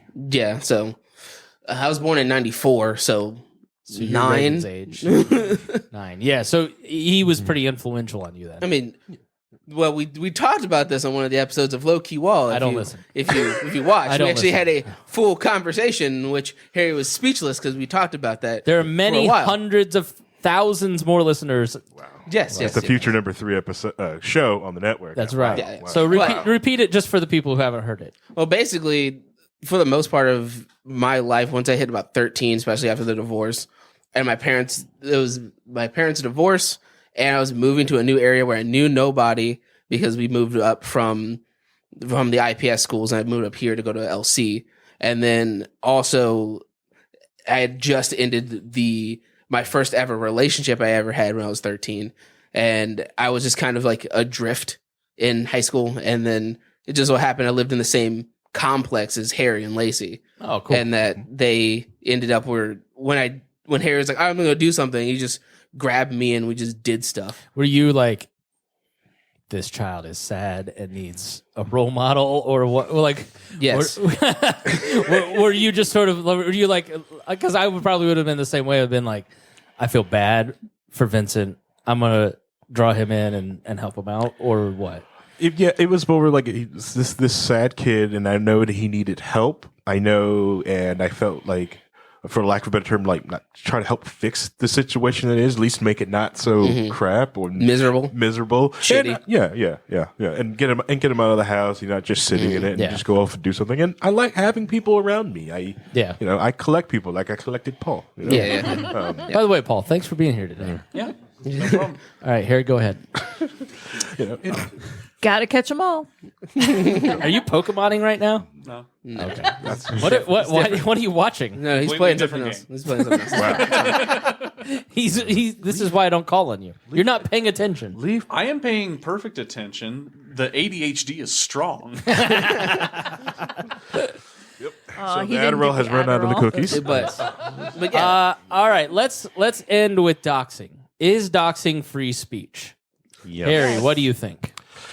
Okay, so technically, doxing. Define doxing, please. Let's start Doxing there. is posting someone's information on where they are in basically real time. Where are they? So like posting, like if you posted Spangle's address, or you posted this is where something is, especially with malicious intent, and especially something you put out there. So like it's not doxing if someone goes like, hey, I have a business, they put that information out there and you're just kind of sharing that around, that's not doxing. But if like Chip is saying that, hey, this is where Spangle is living, this is the apartment that he lives out there in Bloomington. Is there malicious intent part of doxing, or is if I say Harry lives at X, Y, and Z street in X, Y, and Z, and I'm accidentally tweeting it instead of texting it? Yeah, you technically just doxed. Okay. The intent's not there, because trying to prove malicious intent or something like that was very, very difficult. But the idea of just posting, someone's actual public information out there. Okay. But public information means that it's open to the public, right? Well, it depends. Sometimes when people Because like Yes the and thing, no. the reason, like the Musk plane is public information, even though he does pay for a private service he pays the government to keep that information private. And they don't do a good job of it. But all plane traffic is public knowledge, and so he pulled everybody off of Twitter. So the Santa tracker, that's gone. It's off of Twitter as of yesterday. And he got on a Twitter Spaces. Journalists were talking about that move. And he got on the Twitter Spaces and said, "You're all not special. I'm going to treat you with the same rules. I don't care if you're reporting on it, but you shared their information. That's doxing. So you're all going to get banned too, because I'm going to treat you like everybody else," which is not necessarily treating, because anybody who ever retweeted it should have gotten banned, but he specifically went after these journalists. So He's just mad because when you look at where his flights go, right? So he was at Epstein Island like 12 times in a year, which that makes you look bad. You know what I mean? Right. Especially to the people you're trying to cultivate on your Twitter. this has specifically bugged him. This plane tracker thing has been on there for a while. Also, he's had extended plane trips to Southeast Asia, specifically the Philippines. Now, if you're a wealthy white man, like the reason you go to the Philippines isn't due to business, right? I'm not building a factory in like Jakarta, for example. I'm going to the Philippines because the age of consent in the Philippines is 12, and there's a huge like free prostitution sex ring in the Philippines. Well, we can't And know. you like lady boys. Well, we can't know any of that about. I'm not saying he does it. Allegedly. Right. I'm not saying he does it. It's just very suspicious. Yeah. When you're parked in the Philippines for weeks at a time, or you're parked on Epstein Island like 12, 13 times, especially when the people you try to cultivate are the people that are the same exact people that will fry a Democratic politician for being at Epstein Island. So why would I want that information published where it says, I don't like the Clintons because Bill goes to Epstein Island 2 times a year when Elon's been there 12 times a year. Right. So it makes you look like a hypocrite. So there was an alleged attack on his kid, and he posted video of it. where there's like a strange guy who he didn't take the video, but I think the driver, somebody took the video, and they had followed his kid's car, and he had like a black mask on and a white Honda, and was, so they got the license plate, and he put that out there, and he doxed the person who was following his kid, which, okay, I understand. And then, has sort of framed it as this was an assassination attempt. We'd have to buy his framing of it. There's no police report filed. We also know that he lied about his kid dying in his arms. Like, I don't find him to be a very trustworthy individual. But that is why we're talking about doxing, because there's been a big debate amongst people. Is doxing free speech? Because if you dox on Twitter now, he's kind of retroactively applied the terms of service and removed selectively a group of individuals, aka journalists, which is the exact same thing that pissed us off about the old regime, Jack's Twitter. Now, it's his property. He can do whatever he wants to do, so it really doesn't matter. But, I think doxing, it raises an interesting question because, like we've talked about in terms of free speech, like property rights trumps speech rights. But in the case of speech rights, where does, any kind of sex work, any kind of conspiracy theory mongering, any kind of hacking, any kind of doxing, any kind of racist content, these are technically free speech. If you're a free speech maximalist, as Elon has claimed, you would be in favor of allowing those things on your platform. I don't know that many of those things are like, I wouldn't want to be doxxed. I wouldn't dox Harry. Yep. I don't think that that's an appropriate way to exist in a political society. But is it free speech to dox Harry? It is free speech to dox somebody. It is completely free speech. But the thing is, like I was trying to say in the last episode, is that no one is a true free speech absolutist. There are things that people don't want to speak of, don't want out there, and we have laws even against it. We're not, even the United States is not a free speech absolute. If you think about it, fraud is free speech issue. It's a limitation on free speech because you can lie to somebody about what you're selling them, but that's illegal to do. Correct. That still is speech, right? Right. So. Yeah. So it's okay to have limitation, but we also say like doxing does have something. Now it's the world where just, man, can this person afford to have security? Probably not, because he's not really rich. He's rich on paper and he's a scumbag. But but doxing is dangerous, and people have been accosted, having to pay for security. We've had YouTubers who have had like SWAT teams show up at their houses because of swatting attempts in the middle of even their live streams. Yeah, that's exactly what I was going to get on with doxing. Is that doxing? Yes, it is public information, but there's a lot of people that have private lives behind their personas. A lot of online personalities, especially people that don't show their face or purposely don't go out of their way to show who they are or where they're at. And then you use their public information to blackmail them, going like, hey, I know you are behind this VTuber model that streams and gets millions of dollars. I want you to pay me, or I'm going to release you, who you are and where you live, to all these people, and they're going to show up at your house and do terrible things. Yeah, which is technically extortion. Yeah, it's so not a new thing. blackmailing is definitely illegal and should be. But it's like, I don't know, even if you're a YouTuber, I'm like nobody, and yet I do not have the luxury of feeling like I have privacy. So I'm just like, on it, I just don't. And I'm really, nobody in this room does. If anybody wants to find something out about any one of us, they're going to find that out, especially if they're smart enough and have resources, and especially a motive to use them. So I just don't, I'm like, people that want to whine about their lack of privacy and woody woo, especially when they're putting themselves out on the internet, I'm just like, suck a fat dick. That kind of leads to why I wanted to talk about this and invited James here, because you made the comment yesterday in the Facebook group that doxing, people don't like doxing. Why? Well, like normal people probably don't have a problem. They might get irritated by it, right? But like if most of us put where we work online, or we put out information. Exactly. Like, even like on Facebook, you'll make an event. You're like, hey, come to my house, party at Jeremiah's house. Everybody knows where Jeremiah lives because of that. So it's like normal people don't have a problem with giving out their information freely, and they don't have a problem with like other people posting. It's like, where's Jeremiah live? Oh, yeah, over here. You know what I mean? And that's just because there's no real impact to what they do in their daily lives. Like Jeremiah, even Chris and Harry, they can live their whole lives and not have like a major impact where they're going to get like reviled for something they do or say. The people that have a problem with their information being posted tend to be people that have hot takes. Problematic people. Exactly. So it's a problem if Biden, for example, his personal address gets leaked out, or like Pelosi's address gets leaked out because the guy got hit with a hammer in the face because of that. Yeah, but what about Gamergate when they were releasing all this information about famous celebrities who are trying to fight against the whole mess, and then now they've got people camped on their doorsteps? And we found out after the FBI report that was like that was junk that was to like little kids. You can read the Gamergate FBI report. It's the reason the plane thing and doxing specifically bothers the right, to kind of James's point, is that the predominant culture in society, a Taylor Lorenz can go in the New York Times or the Washington Post and put people's information that opens them up to attack, or let's all go protest outside of Brett Kavanaugh's house and scare the crap out of his kids.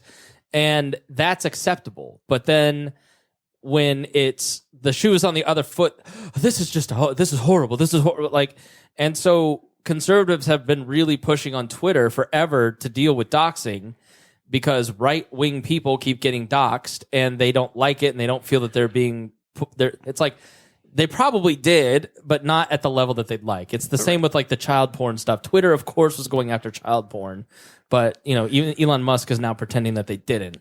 Rhinehold first, and then James.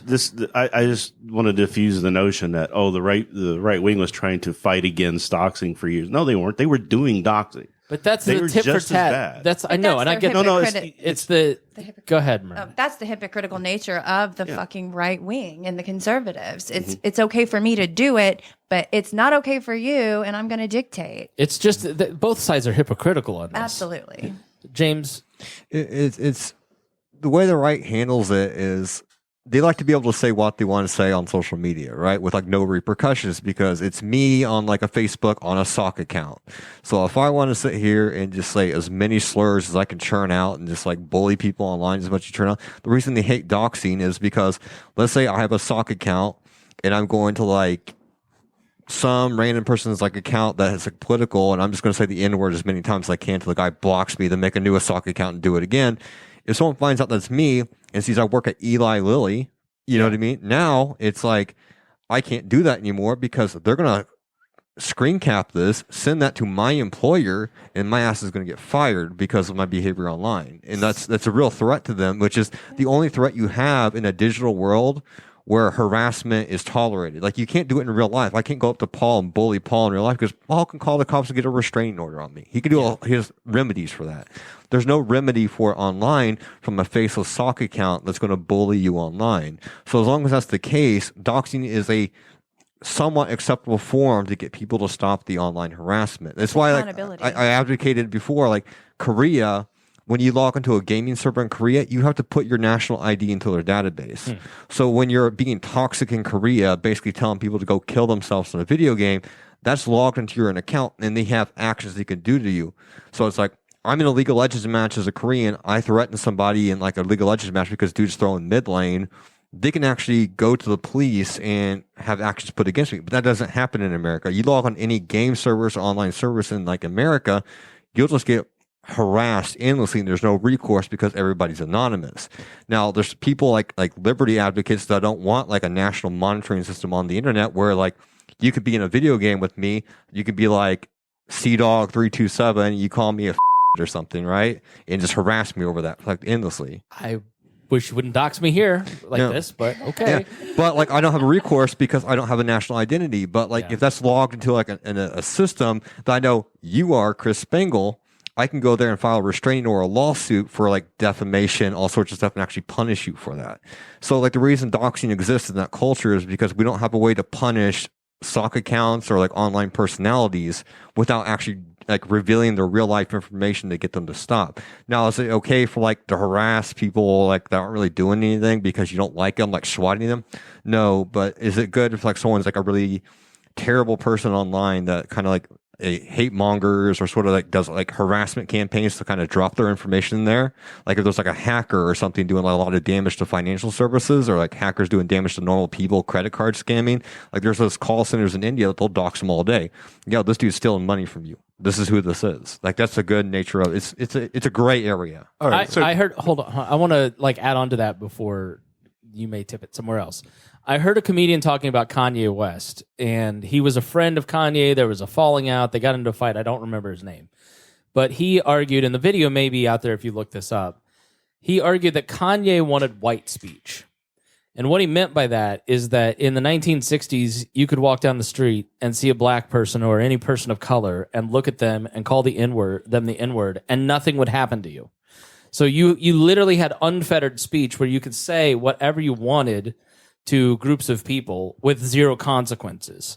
And that is what so many, like what Kanye West was specifically fighting for, was not free speech, but white speech in the way that it was framed, pre-1970s, when all of a sudden now Black Panthers could show up and beat the crap out of you.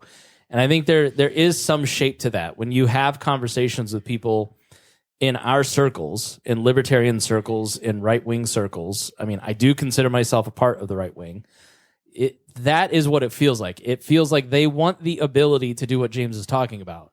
I want to say whatever I want to say. I don't want my job to be affected. I don't want people showing up at my house. And that's just not how the real world has ever worked. Like it shouldn't work that way. Like there are some things that if you say these things, if you say anti-Semitic things, you're going to lose your job or you're going to suffer some consequences.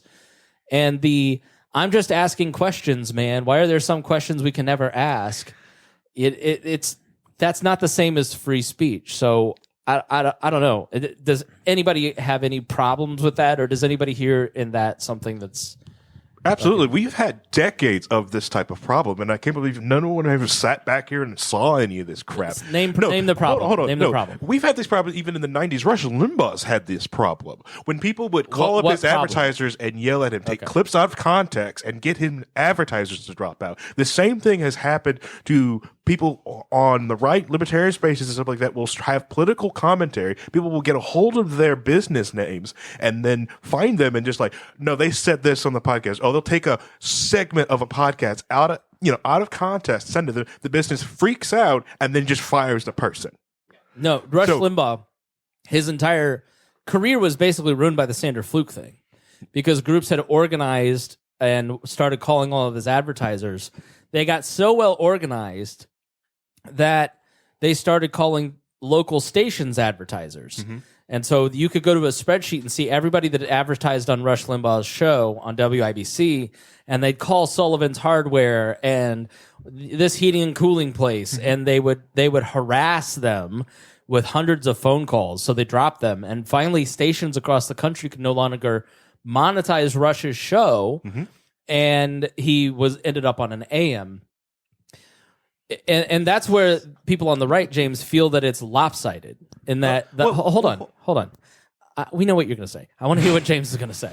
No, but why can't Rush Limbaugh say what he wants to say? Because even if he's saying what a majority of people think, and sometimes people like Media Matters will take something and make it racial or take it out of context, and it's not. Well, Harry said it goes back a long time too. It's not like in like the Middle Ages that you could be on the town square and say what you want without a posse of people in your town putting you onto a stake, right? It's just like it's always been the case, even outside of politics. Even in even trailer park politics, right? Where it's just like, talk shit, get hit. If you're running your mouth at the trailer park, eventually some dude's going to hear it down the lot and run over to your house and beat your ass in your front door. Mm-hmm. That's always been human nature. Yeah, but what if I think that masks don't work and people went way overboard on the effectiveness of masks, and then all of a sudden you're removed from the public square because you're saying something that is fundamentally true, but the larger cultural conversation doesn't agree. But that's always been the case. You could say stuff that's true in the Middle Ages, oh, the Earth actually revolves around the sun. It's like it's not just common knowledge now, but you could say something like that. Just because that state exists, it doesn't mean that it's right. But but you're trying to frame it as like it's a right or wrong thing, but it's just like the nature of humans that when we do something, we are automatically repulsed or attracted to certain ideas and certain speech or certain things we do. So as long as you say something that's somewhat controversial or something that someone's going to disagree with it, they're going to be upset about, and they're going to try to rally other humans to kind of counteract your point. Whereas, like, I don't like what Chris is saying, but some dude on the internet's like, oh, I don't like Chris either. Then you kind of gang up. Like, you see that in the Fickertarians group all the time. Right, but the point of open speech and holding those values is that sunshine gets you better results. Having these conversations, you're more likely to make someone less racist by having them in the public square and having those dialogues with them.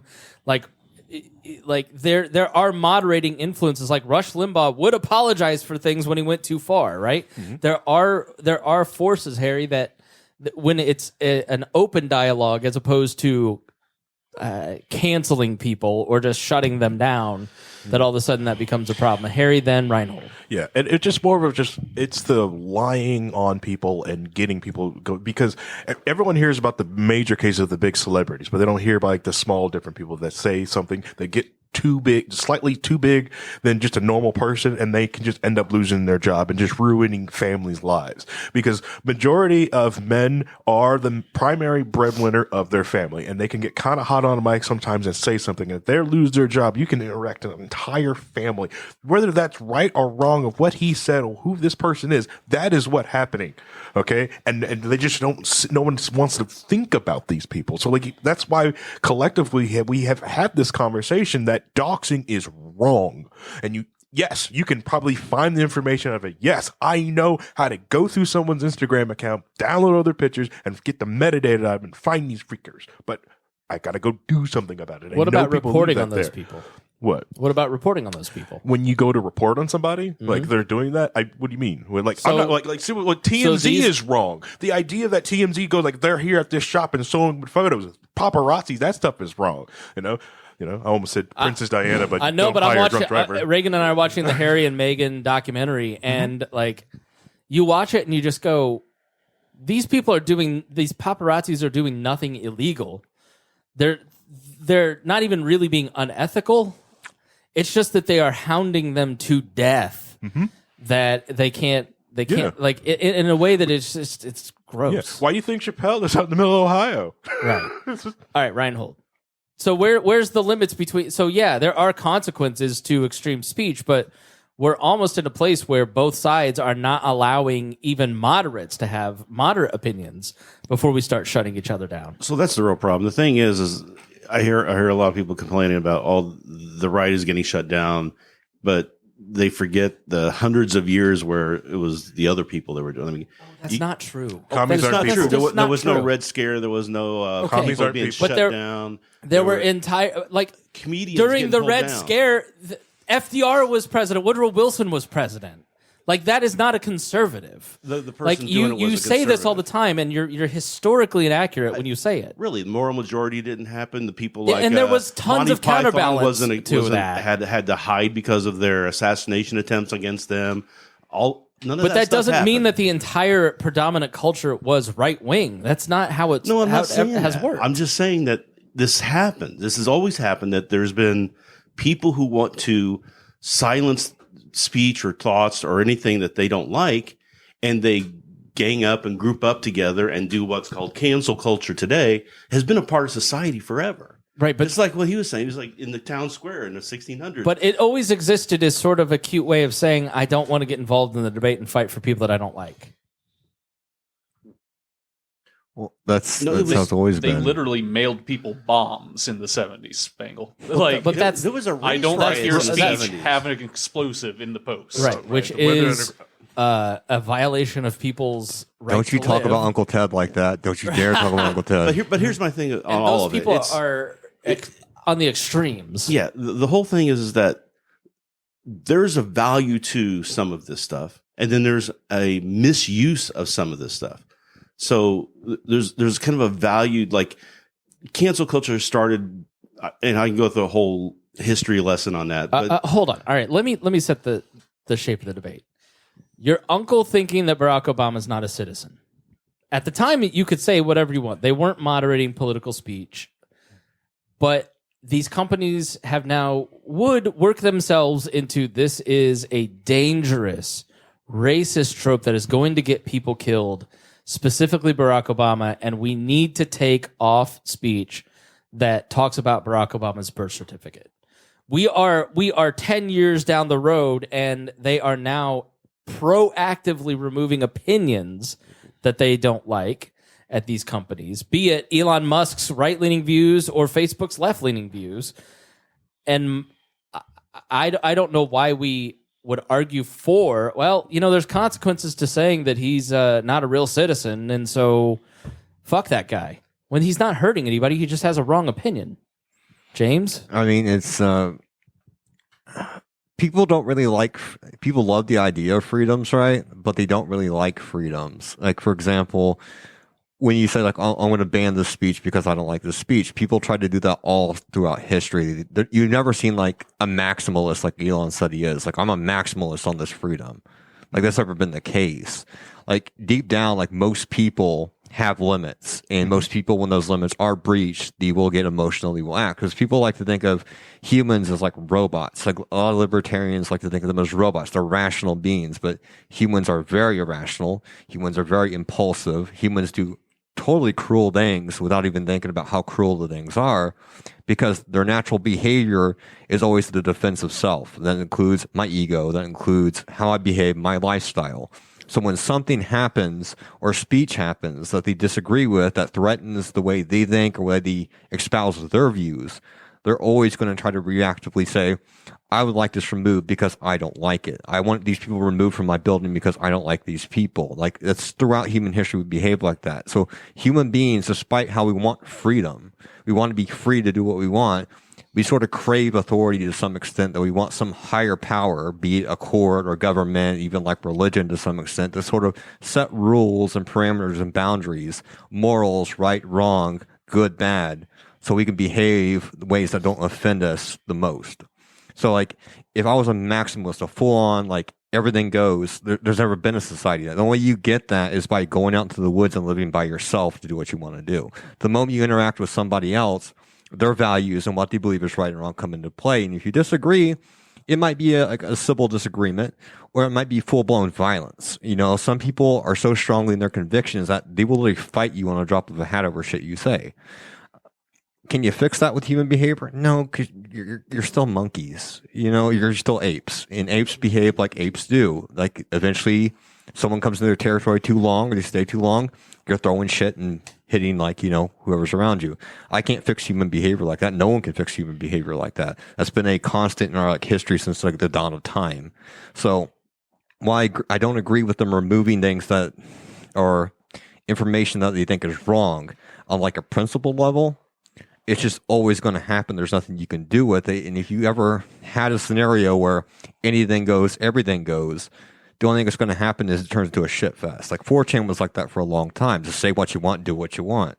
Well, eventually authority comes in and solves it for you. Oh, what you're posting there? What's CP? Oh, that's got to go, because now we're going to regulate that. Now, if you're a maximalist, you let that shit on there.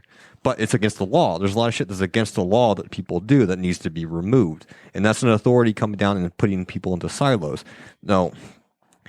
In that case, yeah, okay, you probably shouldn't post that. That's disgusting. No, you shouldn't post that. You shouldn't. We as a society, by majority rule, have said we don't want child porn. Nobody wants that. It's detrimental to everybody. Yeah. And But nobody, a maximalist nobody would wants say. to see that on Twitter, and there should be no tolerance for it. But Barack Obama's birth certificate is where we're at. What I'm talking about, like. And doxing there's a fine line on doxing too, right? Like, there's no fine line on child porn. Like, well, let's not argue the extreme. Like, Barack Obama's birth certificate and something that's a little close to the line, like putting somebody's address out there, Rhinehold. It really comes down to, so the tools aren't the problem. The idea of doing this stuff is, it's how it's being used, why it's being used, and the implementation of it. So you can do a good thing where we canceled R. Kelly. That was where canceled. That all came from. That was, he was doing something that was wrong. Society knew it was wrong, but legally there was nothing happening. So they got to his advertisers. They got him shut down. They got him canceled. Right. So that's a positive use of doing that. He's not canceled in my heart. He's a victim. but then music. there's people like the first person technically who was canceled. She had made a joke about going to Africa. Oh yeah, got on a plane. Jenny something. Yeah, by the time she got there, she had lost her job. She was a pariah. Everybody was screaming at her. I mean, there's overuse of this stuff. There's overuse of everything. Just like we think that people should be free to have guns for self-defense. That's a good idea. But also that gun can be used to go and kill a bunch of people. So where do you draw the line on that freedom? This is a point that. So I keep getting crap from the left and the right. I argued with a Mises guy yesterday about this. He's like, well, Musk's property, he can do what he wants. I'm like, I agree with you. Property rights. This is why property rights are the best way to organize a society, because all 8 of us can own a social network and have different levels of what we find as allowable speech. And then people who, listen, I'm not going to be a part of whatever James Nease is into. I'm going to Normie Land run by Kristi Avery, where it's just Weird Al Yankovic and Chris Spangle clips, right? She is a cat girl, sir, and she is attractive. Right. Just wait till she learns how that AI get. So by separating things into private property, all of a sudden everybody has a choice, and the market then decides who has the best, right? So, but when you look at, so he was arguing, well, free speech is only about the First Amendment, and I said that's not true. You're just arguing, yes. The First Amendment is you can regulate and censor all you want as long as the government doesn't do it and it's a law. The problem with that is if you use the example of the Second Amendment and gun rights, when culture becomes so lax or so disconnected from gun use that they no longer understand what actually happens in a household that owns guns, how an AR-15 works, you then eventually get laws that erode that Second Amendment and a society that wants to overturn the Second Amendment because people have lost the value of self-protection, community protection, and the same thing applies to censorship. When you categorically just go, all right, I'm against the left and I'm going to agree with any censorship against the left or anything that I deem to be racist or homophobic, I want it banned. You really have to think about those tendencies because censorship isn't an impulse. Free speech is a value to hold the same way as self-protection is a value that you hold. And the First Amendment doesn't get overturned. It gets nibbled away law by law by law, location by location. The same with the Second Amendment. And so you have to look at things like Barack Obama's birth certificate, or maybe even doxing, which is something that we all find abhorrent, and go, I don't think that this should exist. I don't think anybody should do it.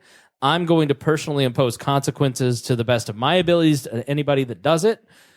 But people have a right to say things because look at the domino effect of what Elon Musk did. He said, I don't want these plain things out there. I didn't know they existed. Now, all of a sudden, I know that there's Twitters that exist that can follow planes, and that all of this is public information. It's the Streisand effect. And then people start reporting on it. So he goes, you know what? I'm going to ban the journalists that are amplifying this. I'm going to get rid of them. So then all of a sudden, you've got the guy that writes for South Park who is building a website now to track Elon Musk's plane. He didn't get rid of it. And then yesterday he got rid of Twitter Spaces because they were talking mean about him. He got rid of Mastodon links so you couldn't go to another platform. He keeps nibbling away. And what he did is he Streisand affected this to the point that now we're talking about it and drawing attention to it because censorship always backfires. Violence backfires. These impulses to control always backfire instead of having more of an open hand. And that is the point of a libertarian society, is that you allow more openness and allow people to make decisions and use the market to then sort things out. Yeah. Harry, go ahead. You're absolutely right with that one, because like a lot of people are finding out like how planes are tracked. You know, I've had people ask me questions at work. Was like, well, how are they doing this? What's going on with that? And try to explain it's almost the exact type of system that's mimicked off of the way websites are tracked. You know, you apply for the privacy. Like everyone who owns a domain, they know they want your information, want everything about you, and they ask for it to make sure it's updated every year. That's the main other thing and planes are tracked by the exactly same way, which they also put for for RC controls and drone planes. So when the drone craze, remember the drones? Everyone was having drones.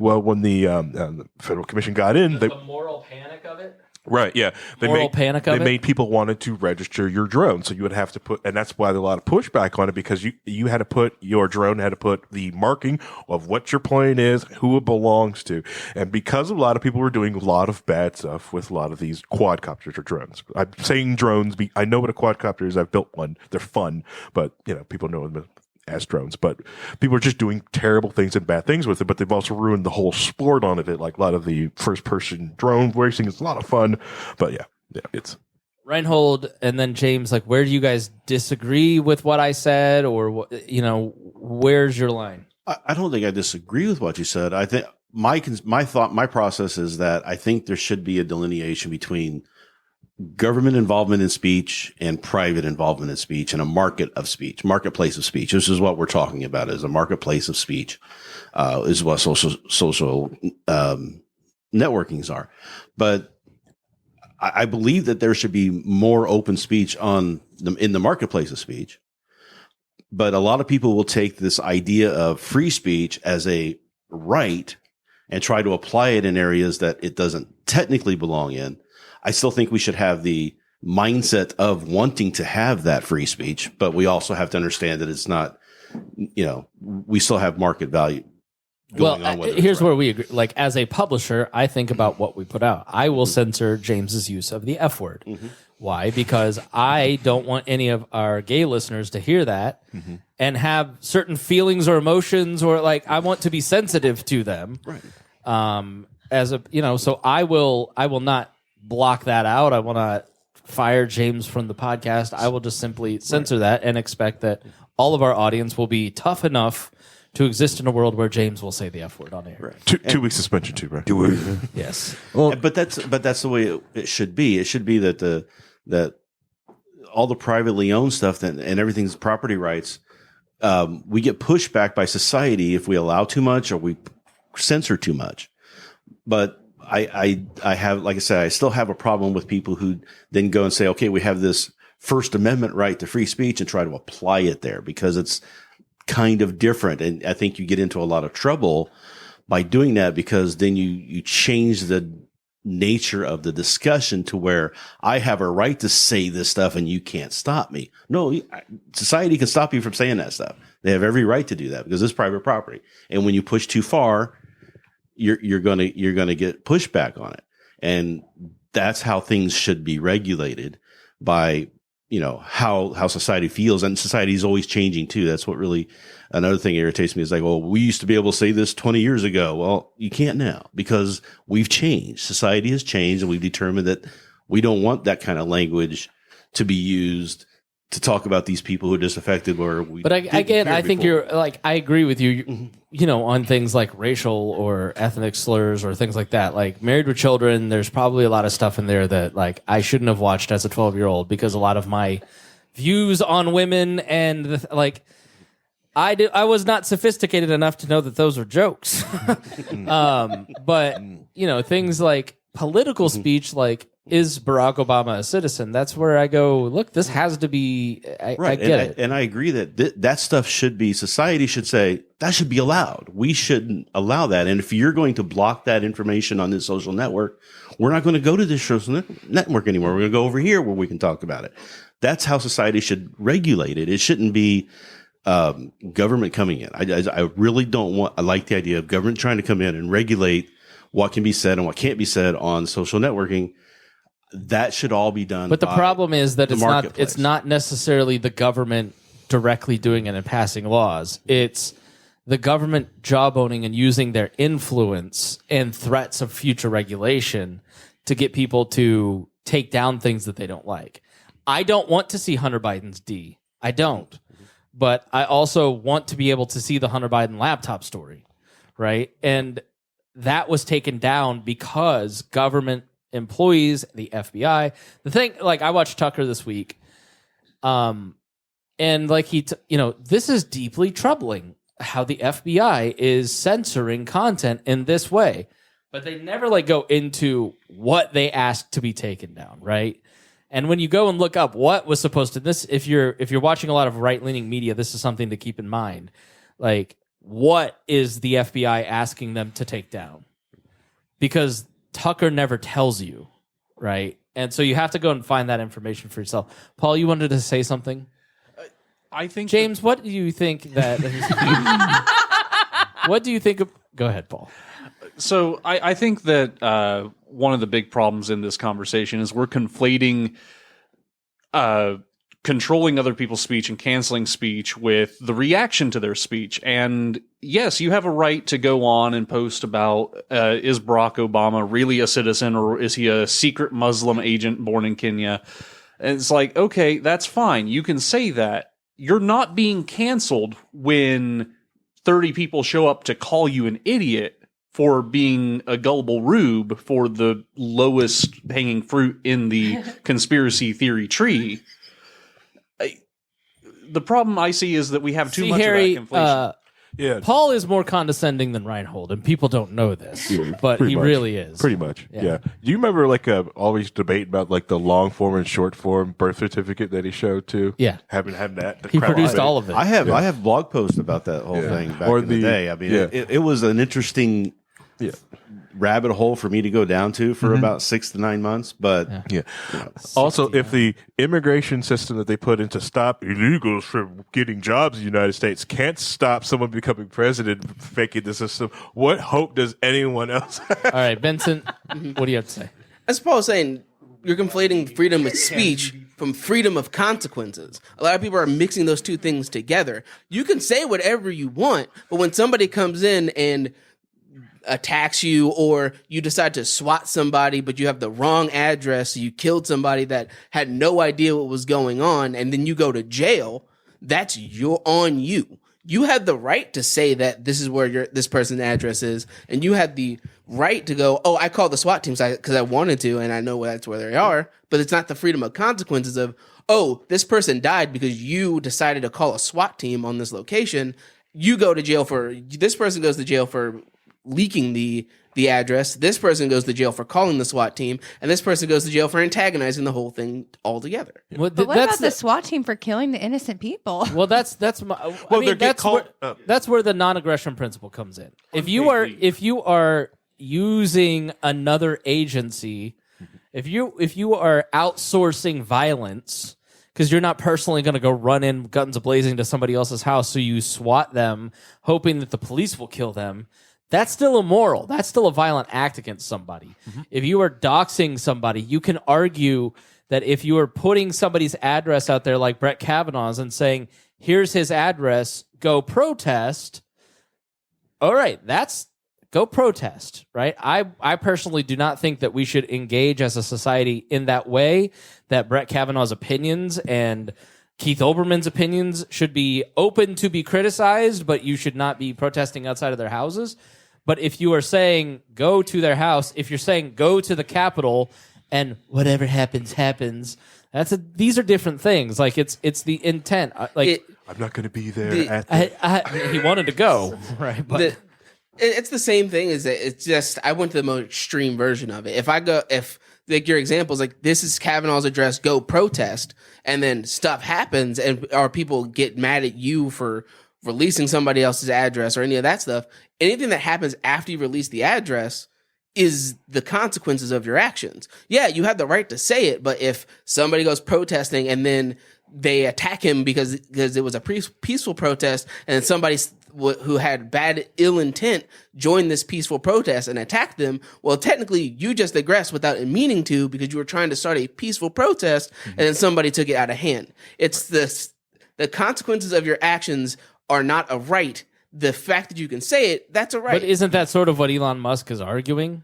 And is that you don't understand the consequences of your own actions. So doxing isn't allowed. You shouldn't be doing it. I'm not going to allow, and I'm not going to let you amplify it.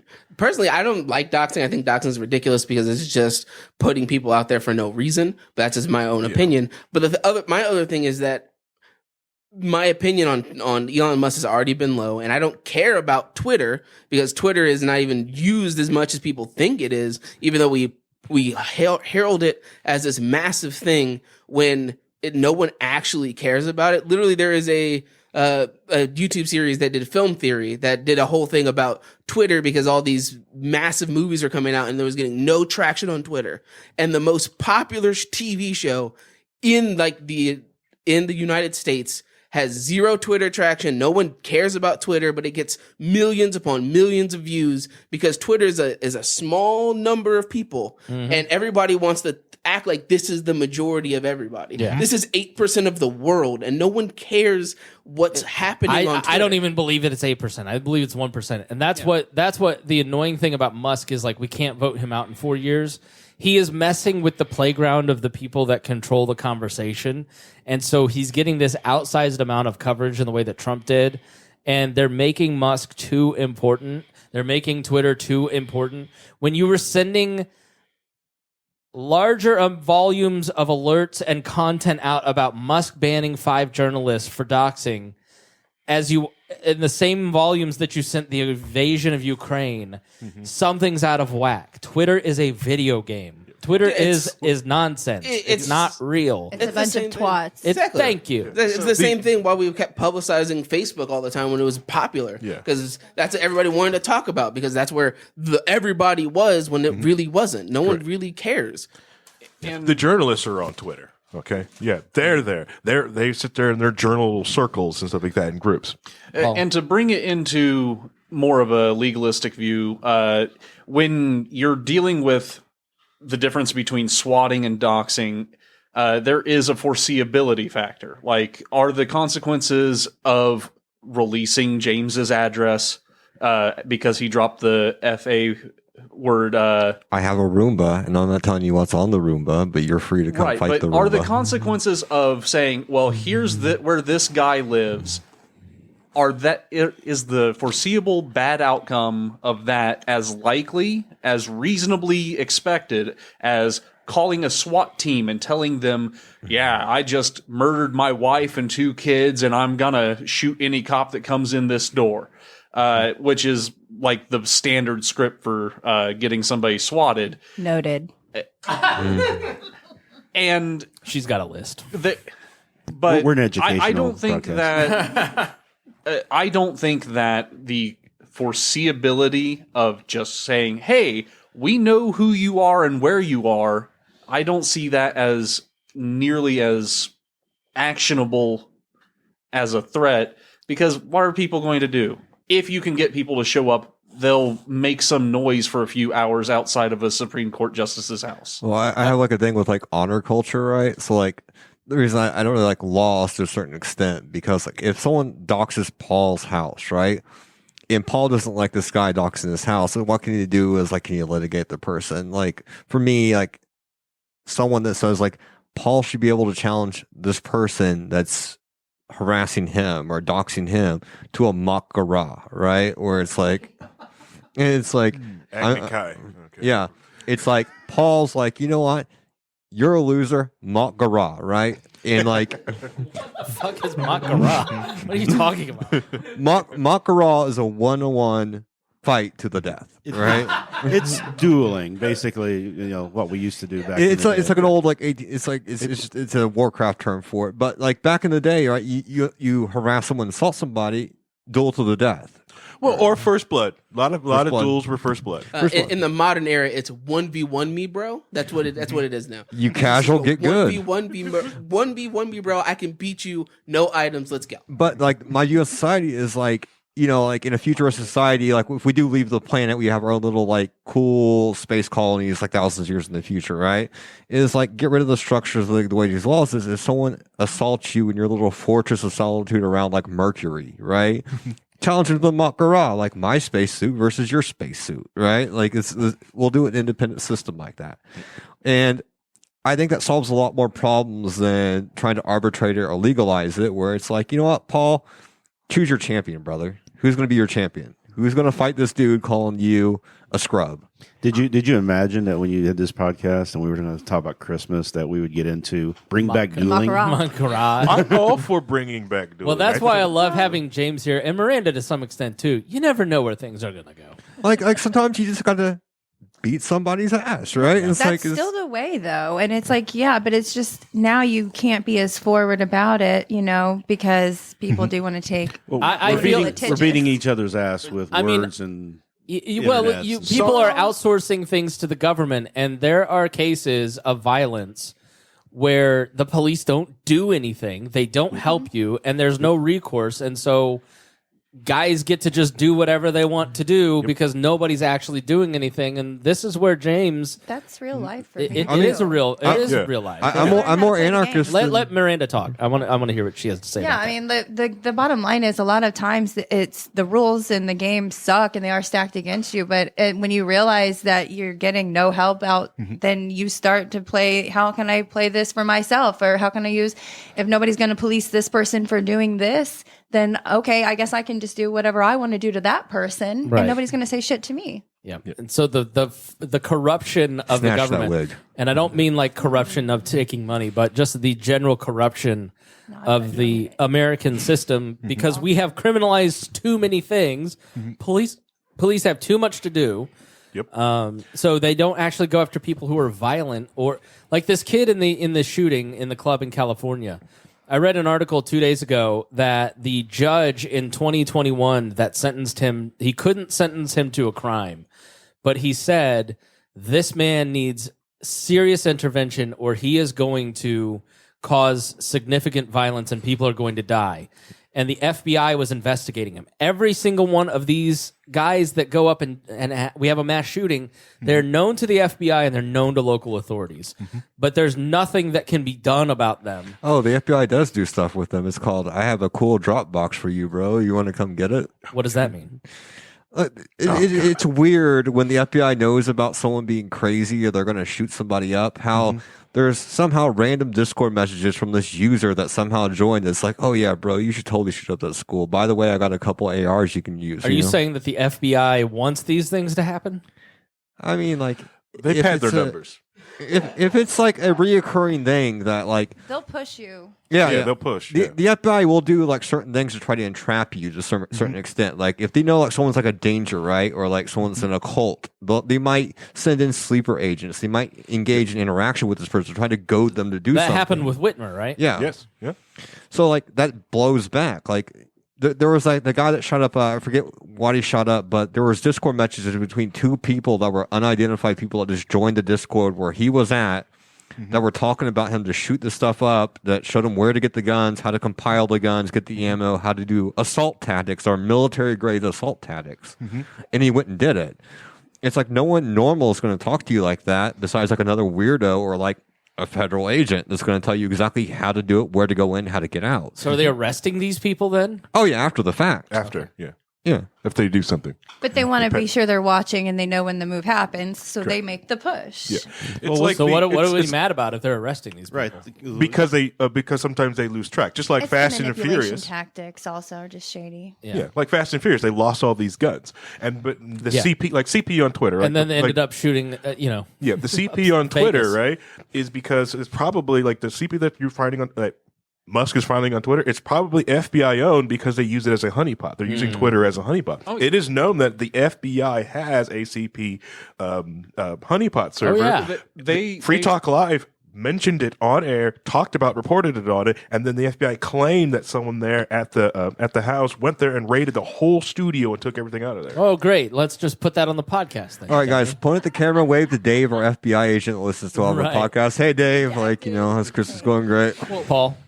I think it was So like Miranda, go ahead. it was like a decade ago that there was a story circulating that the FBI was running a honeypot server on the Tor network and had something like 300,000 hits, and they made like a grand total of 20 arrests off of it. So they distributed material to probably 300,000 people before they acted and arrested anybody. Well, those 20,000. 300,000 could have been 20 people just hitting it 300,000. Yeah, I'm sure. I'm sure. When you're on it, you just click. I'm sure they all pulled the Pete Townsend defense. Oh, I was just researching for my book because of my trauma. I know. It's like Fast and Furious. I really want to know, like, if a lot of the guns, especially like when we see like the rise in crimes in a lot of these cities, like, are these guns from Fast and Furious? Yeah. All right. Most of the guns are stolen from police. Yeah, that's the other thing. You saw that weird Are they part stolen there? from the police, Okay. or did the police sell those guns illegally? Let's really call Best that place out. to buy weed in Plainfield was from the cops. Okay, I so was growing up. all my Glocks are former. I bought them from cops. I will say that my Glocks are from cops. My shotgun I bought off cops in a trunk of a car. But What they would do in Plainfield, like in the 90s, was bust you for pot and then go, "Would you like to buy your pot back?" And so then the rest would go away. Man, I never was offered that. Hail, fellow traveler. Would you like to buy some skooma? My favorite Twitter account of all time is Not a Cop, where it was like, "Hello, fellow friends. I'm meeting you up for some pot at the corner of X, Y, and Z." All right, let's go around. Let's give final thoughts. Kristi Avery, you are up first, and we'll just go around this way. Why do you have to come to me first? Because you're my favorite. the You sweater. know, I know that. You know me. I have no thoughts. That's why we love you, Kristi. All right. No.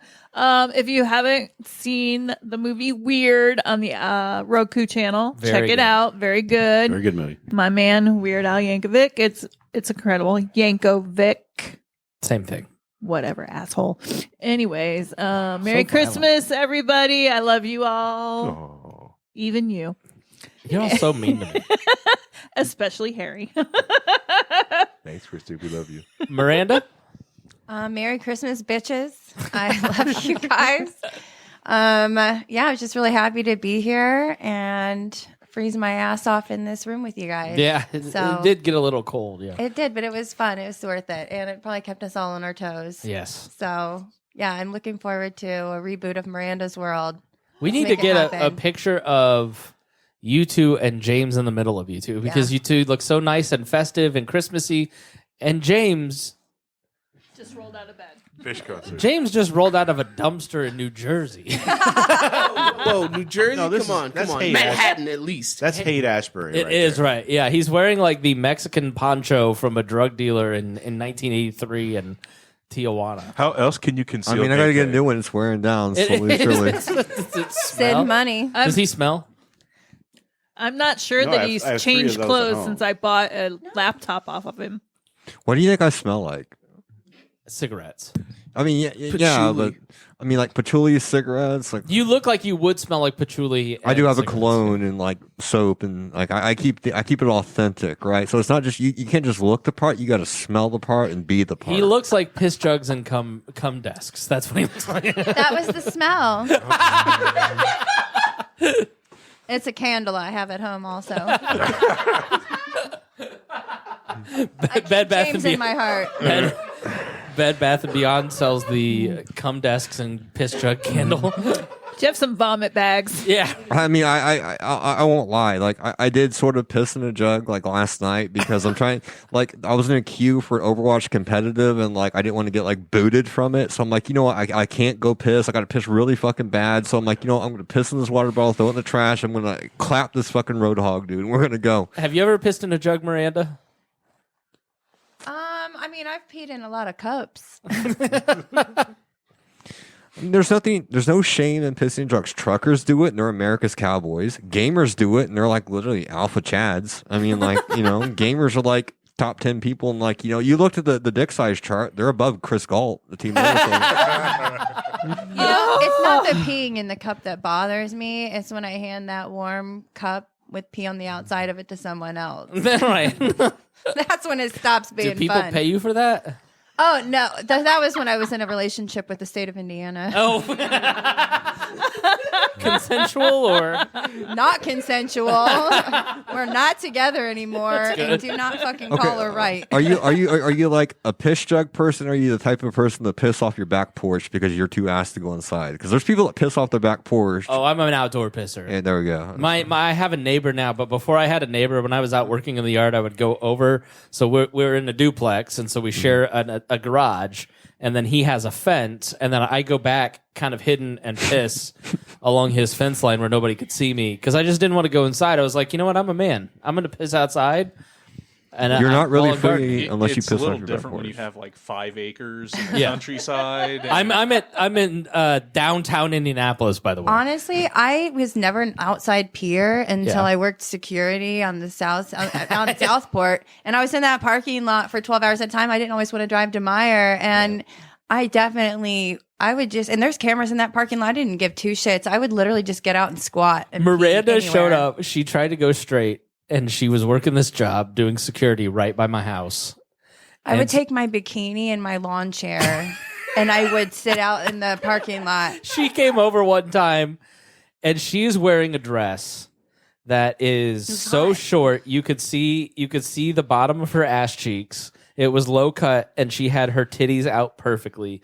She looked a 10 out of 10. She was like all like oiled up and glistening, hair and makeup done. Like she looked like she was like going to a club. And I go, "What are you doing tonight?" And she goes, "Oh, I'm going to sit in my car and work security over at the warehouse." And I go, "What do you," and she was wearing heels. I go, "What do you do if somebody shows up?" She goes, "I'm going to chase their ass down." And I go, "Dressed like that?" And she goes, "Do you think they're going to run from me?" I was like, "This is the greatest fucking security guard I've ever met." That's in my called life. entrapment. It's I called know. entrapment. You know, it never worked though. I would sit out there by myself for I would have to do things to stay busy. I would do my nails, my makeup. I would take the free weights. You were so bored. Oh yeah. Oh god, yeah. It was boring. It was okay though, because I was actually on house arrest, so it got me out of the house Yeah. for 12 hours at a Did time. you have the ankle thing on while you did it? Oh hell yeah. Nice. Yeah, that's so funny too, because obviously my employers were not aware of that. That's their problem. Yeah, that's their problem. That's a special tag, though. Yeah, I'm Some on people house prefer arrest. the ankle, though. I'm on house arrest, but I'm doing security for you guys. Yeah. It's a good background check. No that they one ran can there. keep your property safer than a felon. That is true. I would chase you outside the block, but it's 9 o'clock. I got to count into the house. So, like, if you want to stay here until I get back after I check in with the parole office, it's on you. Those but, ankle things they're never on. That's a scam. Well, no. Okay, so the one I had was just the old one, and it would just connect to my box at home. So it would let them know when I was there or if I was not there. But nowadays in Hamilton, or at least in not in Hamilton County, but in Marion County, they do the GPS bracelet on everybody. And actually, no, it is like because my girlfriend, I almost said her name. She's my girlfriend. She's not in trouble anymore, but she was on house arrest, and she had figured out how to get her bracelet off. And so she would take it off and leave. Well, one time she almost got in trouble because it hadn't moved in for X amount of time. So they showed up at her house. So then she learned to put it on an oscillating fan. There's nobody who can protect your property better than criminals. Well, that's what Strap you do it to is a you get cat. it's your new cat collar, right? You're right, yeah. There you go. It's like fancy one. why are they sprinting through the house at 3 a.m.? It's the reason why the best hackers don't work for the government. They work for private companies. Yeah. You know, some of the, I remember when former employer asked me to look at the security of one of the offices, and I showed him how I could, and I just got inside. Yeah. You know, like, well, they were basically questioning my background check after that, because they were like, "How did you get in so easily?" It's like, no, I just talked to people who've done this stuff. But yeah. Final thoughts, James. Go ahead. Need more people on low-key WAL to come into the Twitch chat, because it's just me, and like Paul bans me for 15 minutes at a time for like saying shit. You give. He's like a yellow shirt at the track. Dude who does nothing all day. He gets a modicum of power at the track and just becomes a little tyrant on his corner of the speedway. Leave him alone. He was getting a little bit out of line, and I decided to stop it before he started dropping the F word in Twitch chat. Let the boy say what he wants to say. He Value bans free me. speech. So like most mutes on Twitch are like 2 minutes or something like that. But like Paul, it's like a 30-minute mute. I'm like, Jesus Christ, You Paul. need to do something about this. Yeah, I did do something. I gave Paul power. Yeah. And that's why I'm Yes. saying do something about But it. if there's more people, I have an application to give Nease mod power, but I keep losing the application.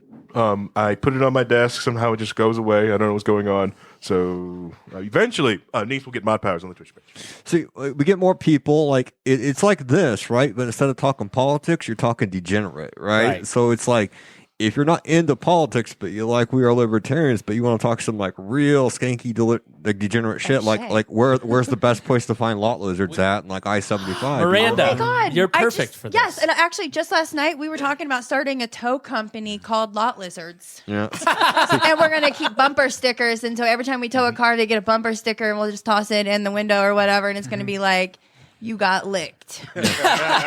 So you can come on Low Key Wall and talk about being a lot lizard, and that's totally Yeah. cool. And you can say whatever you want. Every Monday night at 9 p.m. Yeah, on Twitch, and Right. you know. I don't have it. I don't know. And all the- Facebook is on Facebook, and YouTube. Yeah, we're going to do our long form show on December 30th, which you are welcome to come. Okay. Do you work on Monday Here. nights? Sometimes, not usually, but yeah. Yeah. You should join the show. It'd be Yeah, I fun. definitely should. And if you're hot, Paul won't ban you because Paul will simp. All right, he's that type of Whoa, I'll moderator. squeeze his Whoa, wiener. whoa, whoa. He's that type of moderator. Like, let's be real. Like, I've seen it in action. I'm not dropping names. but Literally, you could get 5 F words for Yeah, one yeah, lap yeah, dance yeah. from Paul. Exactly. It's One lap You dance, leave, and you he's leave got- Ace alone. He's always there. You leave him alone. Yeah, we love Ace. Paul. Okay. Paul's like, oh, a male saying terrible stuff banned. Like, oh, he is goth yeah. mommy, big milky goth mommy. Oh, cool. You're free to say what you want. Are we done with Anime these titties. final character assassinating thoughts? No, Paul, if they were no, not, I'm not. In the world of We're Libertarians in the hierarchy, James Nease has seniority over Paul. He brings more to this show by being nuts. Over I was Paul, on who is episode 2, sensible. and I brought nachos Yeah. and like ordered just a pizza, the 2-for-1 pizza deal. Brought the first libertarian thing, Paul. So honor the hierarchy and seniority, and give him the mod powers and not Paul. I told you, Nease's application for mod abilities is up there. It just needs to get approved and You're ratified like- by the other mods. You're like a Freedom of Information. You know Act. what? You're You're- right. you I have should been- do something about it. I'm going to form a blue ribbon committee with myself and Paul and Kristi For to- $8 a month, you can be a part of Wall Blue. All right. and we will look into his application being lost. It's We should you be know, able to do something about that. just DM me nudes, you get mod. Yeah, I'm gonna keep you like a Discord moderator, Vincent, right? get on that. Send him nudes. Send me nudes, Discord mod. You get mod privileges. Like, let's No, go. I'm good. I'm good. If Vincent, you need final someone thoughts. to take the butthole pics for you, I got you. I got a stand now. Okay, thank you. You get a better angle though if you just give it the old reach around. Right, Kristi? Vincent, go ahead. In general, Christmas is okay. It's a mediocre holiday in my opinion. So That's Grinch as fuck. Yeah, it is. Yeah, it is, dude. misanthrope. I'm little fucker. working both Christmas Eve and Christmas Day. I don't care. You're bringing that joy to everyone. Absolutely. He's like, I like Hanukkah better because I get 7 days of gift. He's more of a Kwanzaa guy. half a Kwanzaa guy.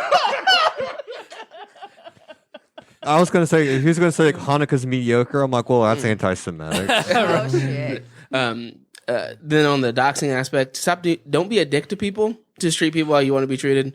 If somebody's being a dick, call them out and just treat other people nicely. Also, watch Low Key Wall on Mondays at 9:00 because we always do, even though Spangle hates to acknowledge us and refuses to watch us. So we I actually hear more about you Are we fuckers doing than that anybody here? else now. Does So, that happen here? no, it's actually online. It's all digital. That's my problem. do you need a to play- webcam? Do you have a computer? No. You have a phone? Yeah. Yeah, use your phone. can use You can use your phone. Yeah, yeah. on Jackie came in and she yeah, used her when phone. we did the on 30 the I got on the 30th. Yeah, a ring light setup that I'll send you. It's like $30, and Okay. it holds your phone, and you have a light, and it all works. That's what I want for Christmas. I want to help her out. I will help. I will help Miranda. I love Miranda. She's so funny, and she's talented, and And she Paul. needs to Thank you. be on Low Key Wall and Yeah. all that stuff. That'd be yeah, that's high all key. digital. And the Low Key Wall on Mondays, we all just get on StreamYard and just watch and talk about stuff. And on the 30th, we're gonna do a 4-hour. Everybody hang out, chill. It's unfortunately mostly anime right now. I mean, It is I what got it big is. titties. She does. she's more qualified than you are at this point. Literally everybody in this room except James has big titties. Harry's are more like pecs, but Thank you. work on these. Rhinehold, final thoughts. Harry's more focused on his outer booty than anything. That's true. That's true. I've been, He has a great ass. Yeah. I go to Pilates class to work on my booty. All right. I've been doing it for 2 years. It's done nothing for me. You got to get the band on it too. Yeah. Yeah. And you got to get the proper shorts. So I got these really nice spandex ones that grab it. Well, Really, Harry, really our nice. genetics are different. Go ahead, Rhinehold. Just I don't know what to say at this point. Just have Merry Christmas to everybody and have a Happy New Year. All right, Paul. Yeah, Merry Christmas to everybody. Doxing is not cool, but it really is not as much of a deal as Mr. Musk is making it out to be. So don't do it unless you have a really good reason, kids. Just like drugs. Yeah. That was inspirational. Don't worry, Paul. Your Adderall's on the way. It's fine. So Low-Key Wall Mondays nights at 9 o'clock Eastern Standard Time. The fastest growing show on the WAL Libertarians Network. We also do our long form show. We do it once a month per Rhinehold's contract. We're going to do it on December 30th this time. So we're going to have a good 4 hour plus or 4 hour show, maybe plus. It might go longer.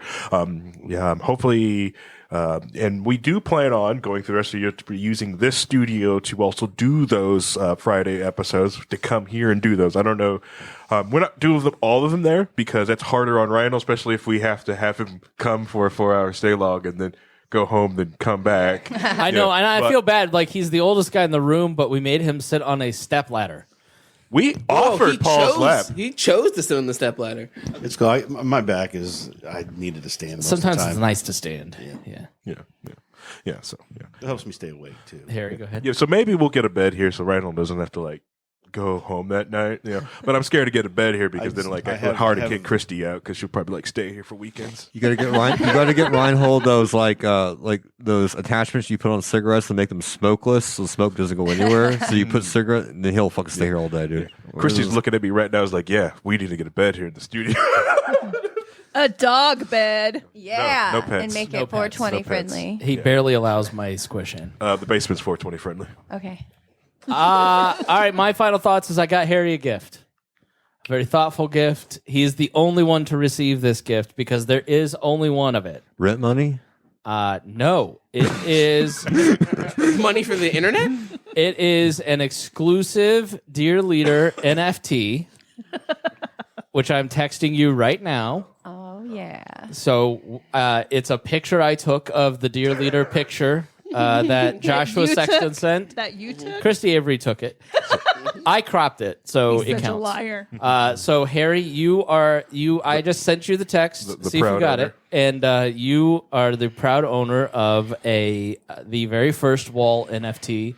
It's my gift to you. It's even better because Harry hates the blockchain, so it makes it 10 times better. I know. What's the Ethereum count number on that? I'm going to post this in the WAL group, and nobody is allowed to take it. This is Harry's. He owns the picture. He doesn't own the picture that has been painted by Joshua Sexton. He owns the picture of the painting.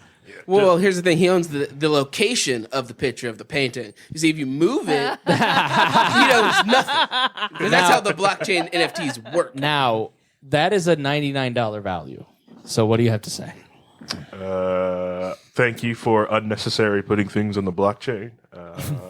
I didn't put it in the blockchain. I don't know how to do that. I just texted it to you. All right. So that's my actually no. Then that is a gift there. Not putting things on the unnecessary things on the blockchain is a massive. I gift. wouldn't know how to do that if I tried, so I just sent you the Boomer NFT, which is the Boomer blockchain, which is I texted the picture to you. Yes. That's fine. That's fine. My wife does that too, which she'll take a photo of instructions or a thing and send it to me. And I'm like, just send me the link.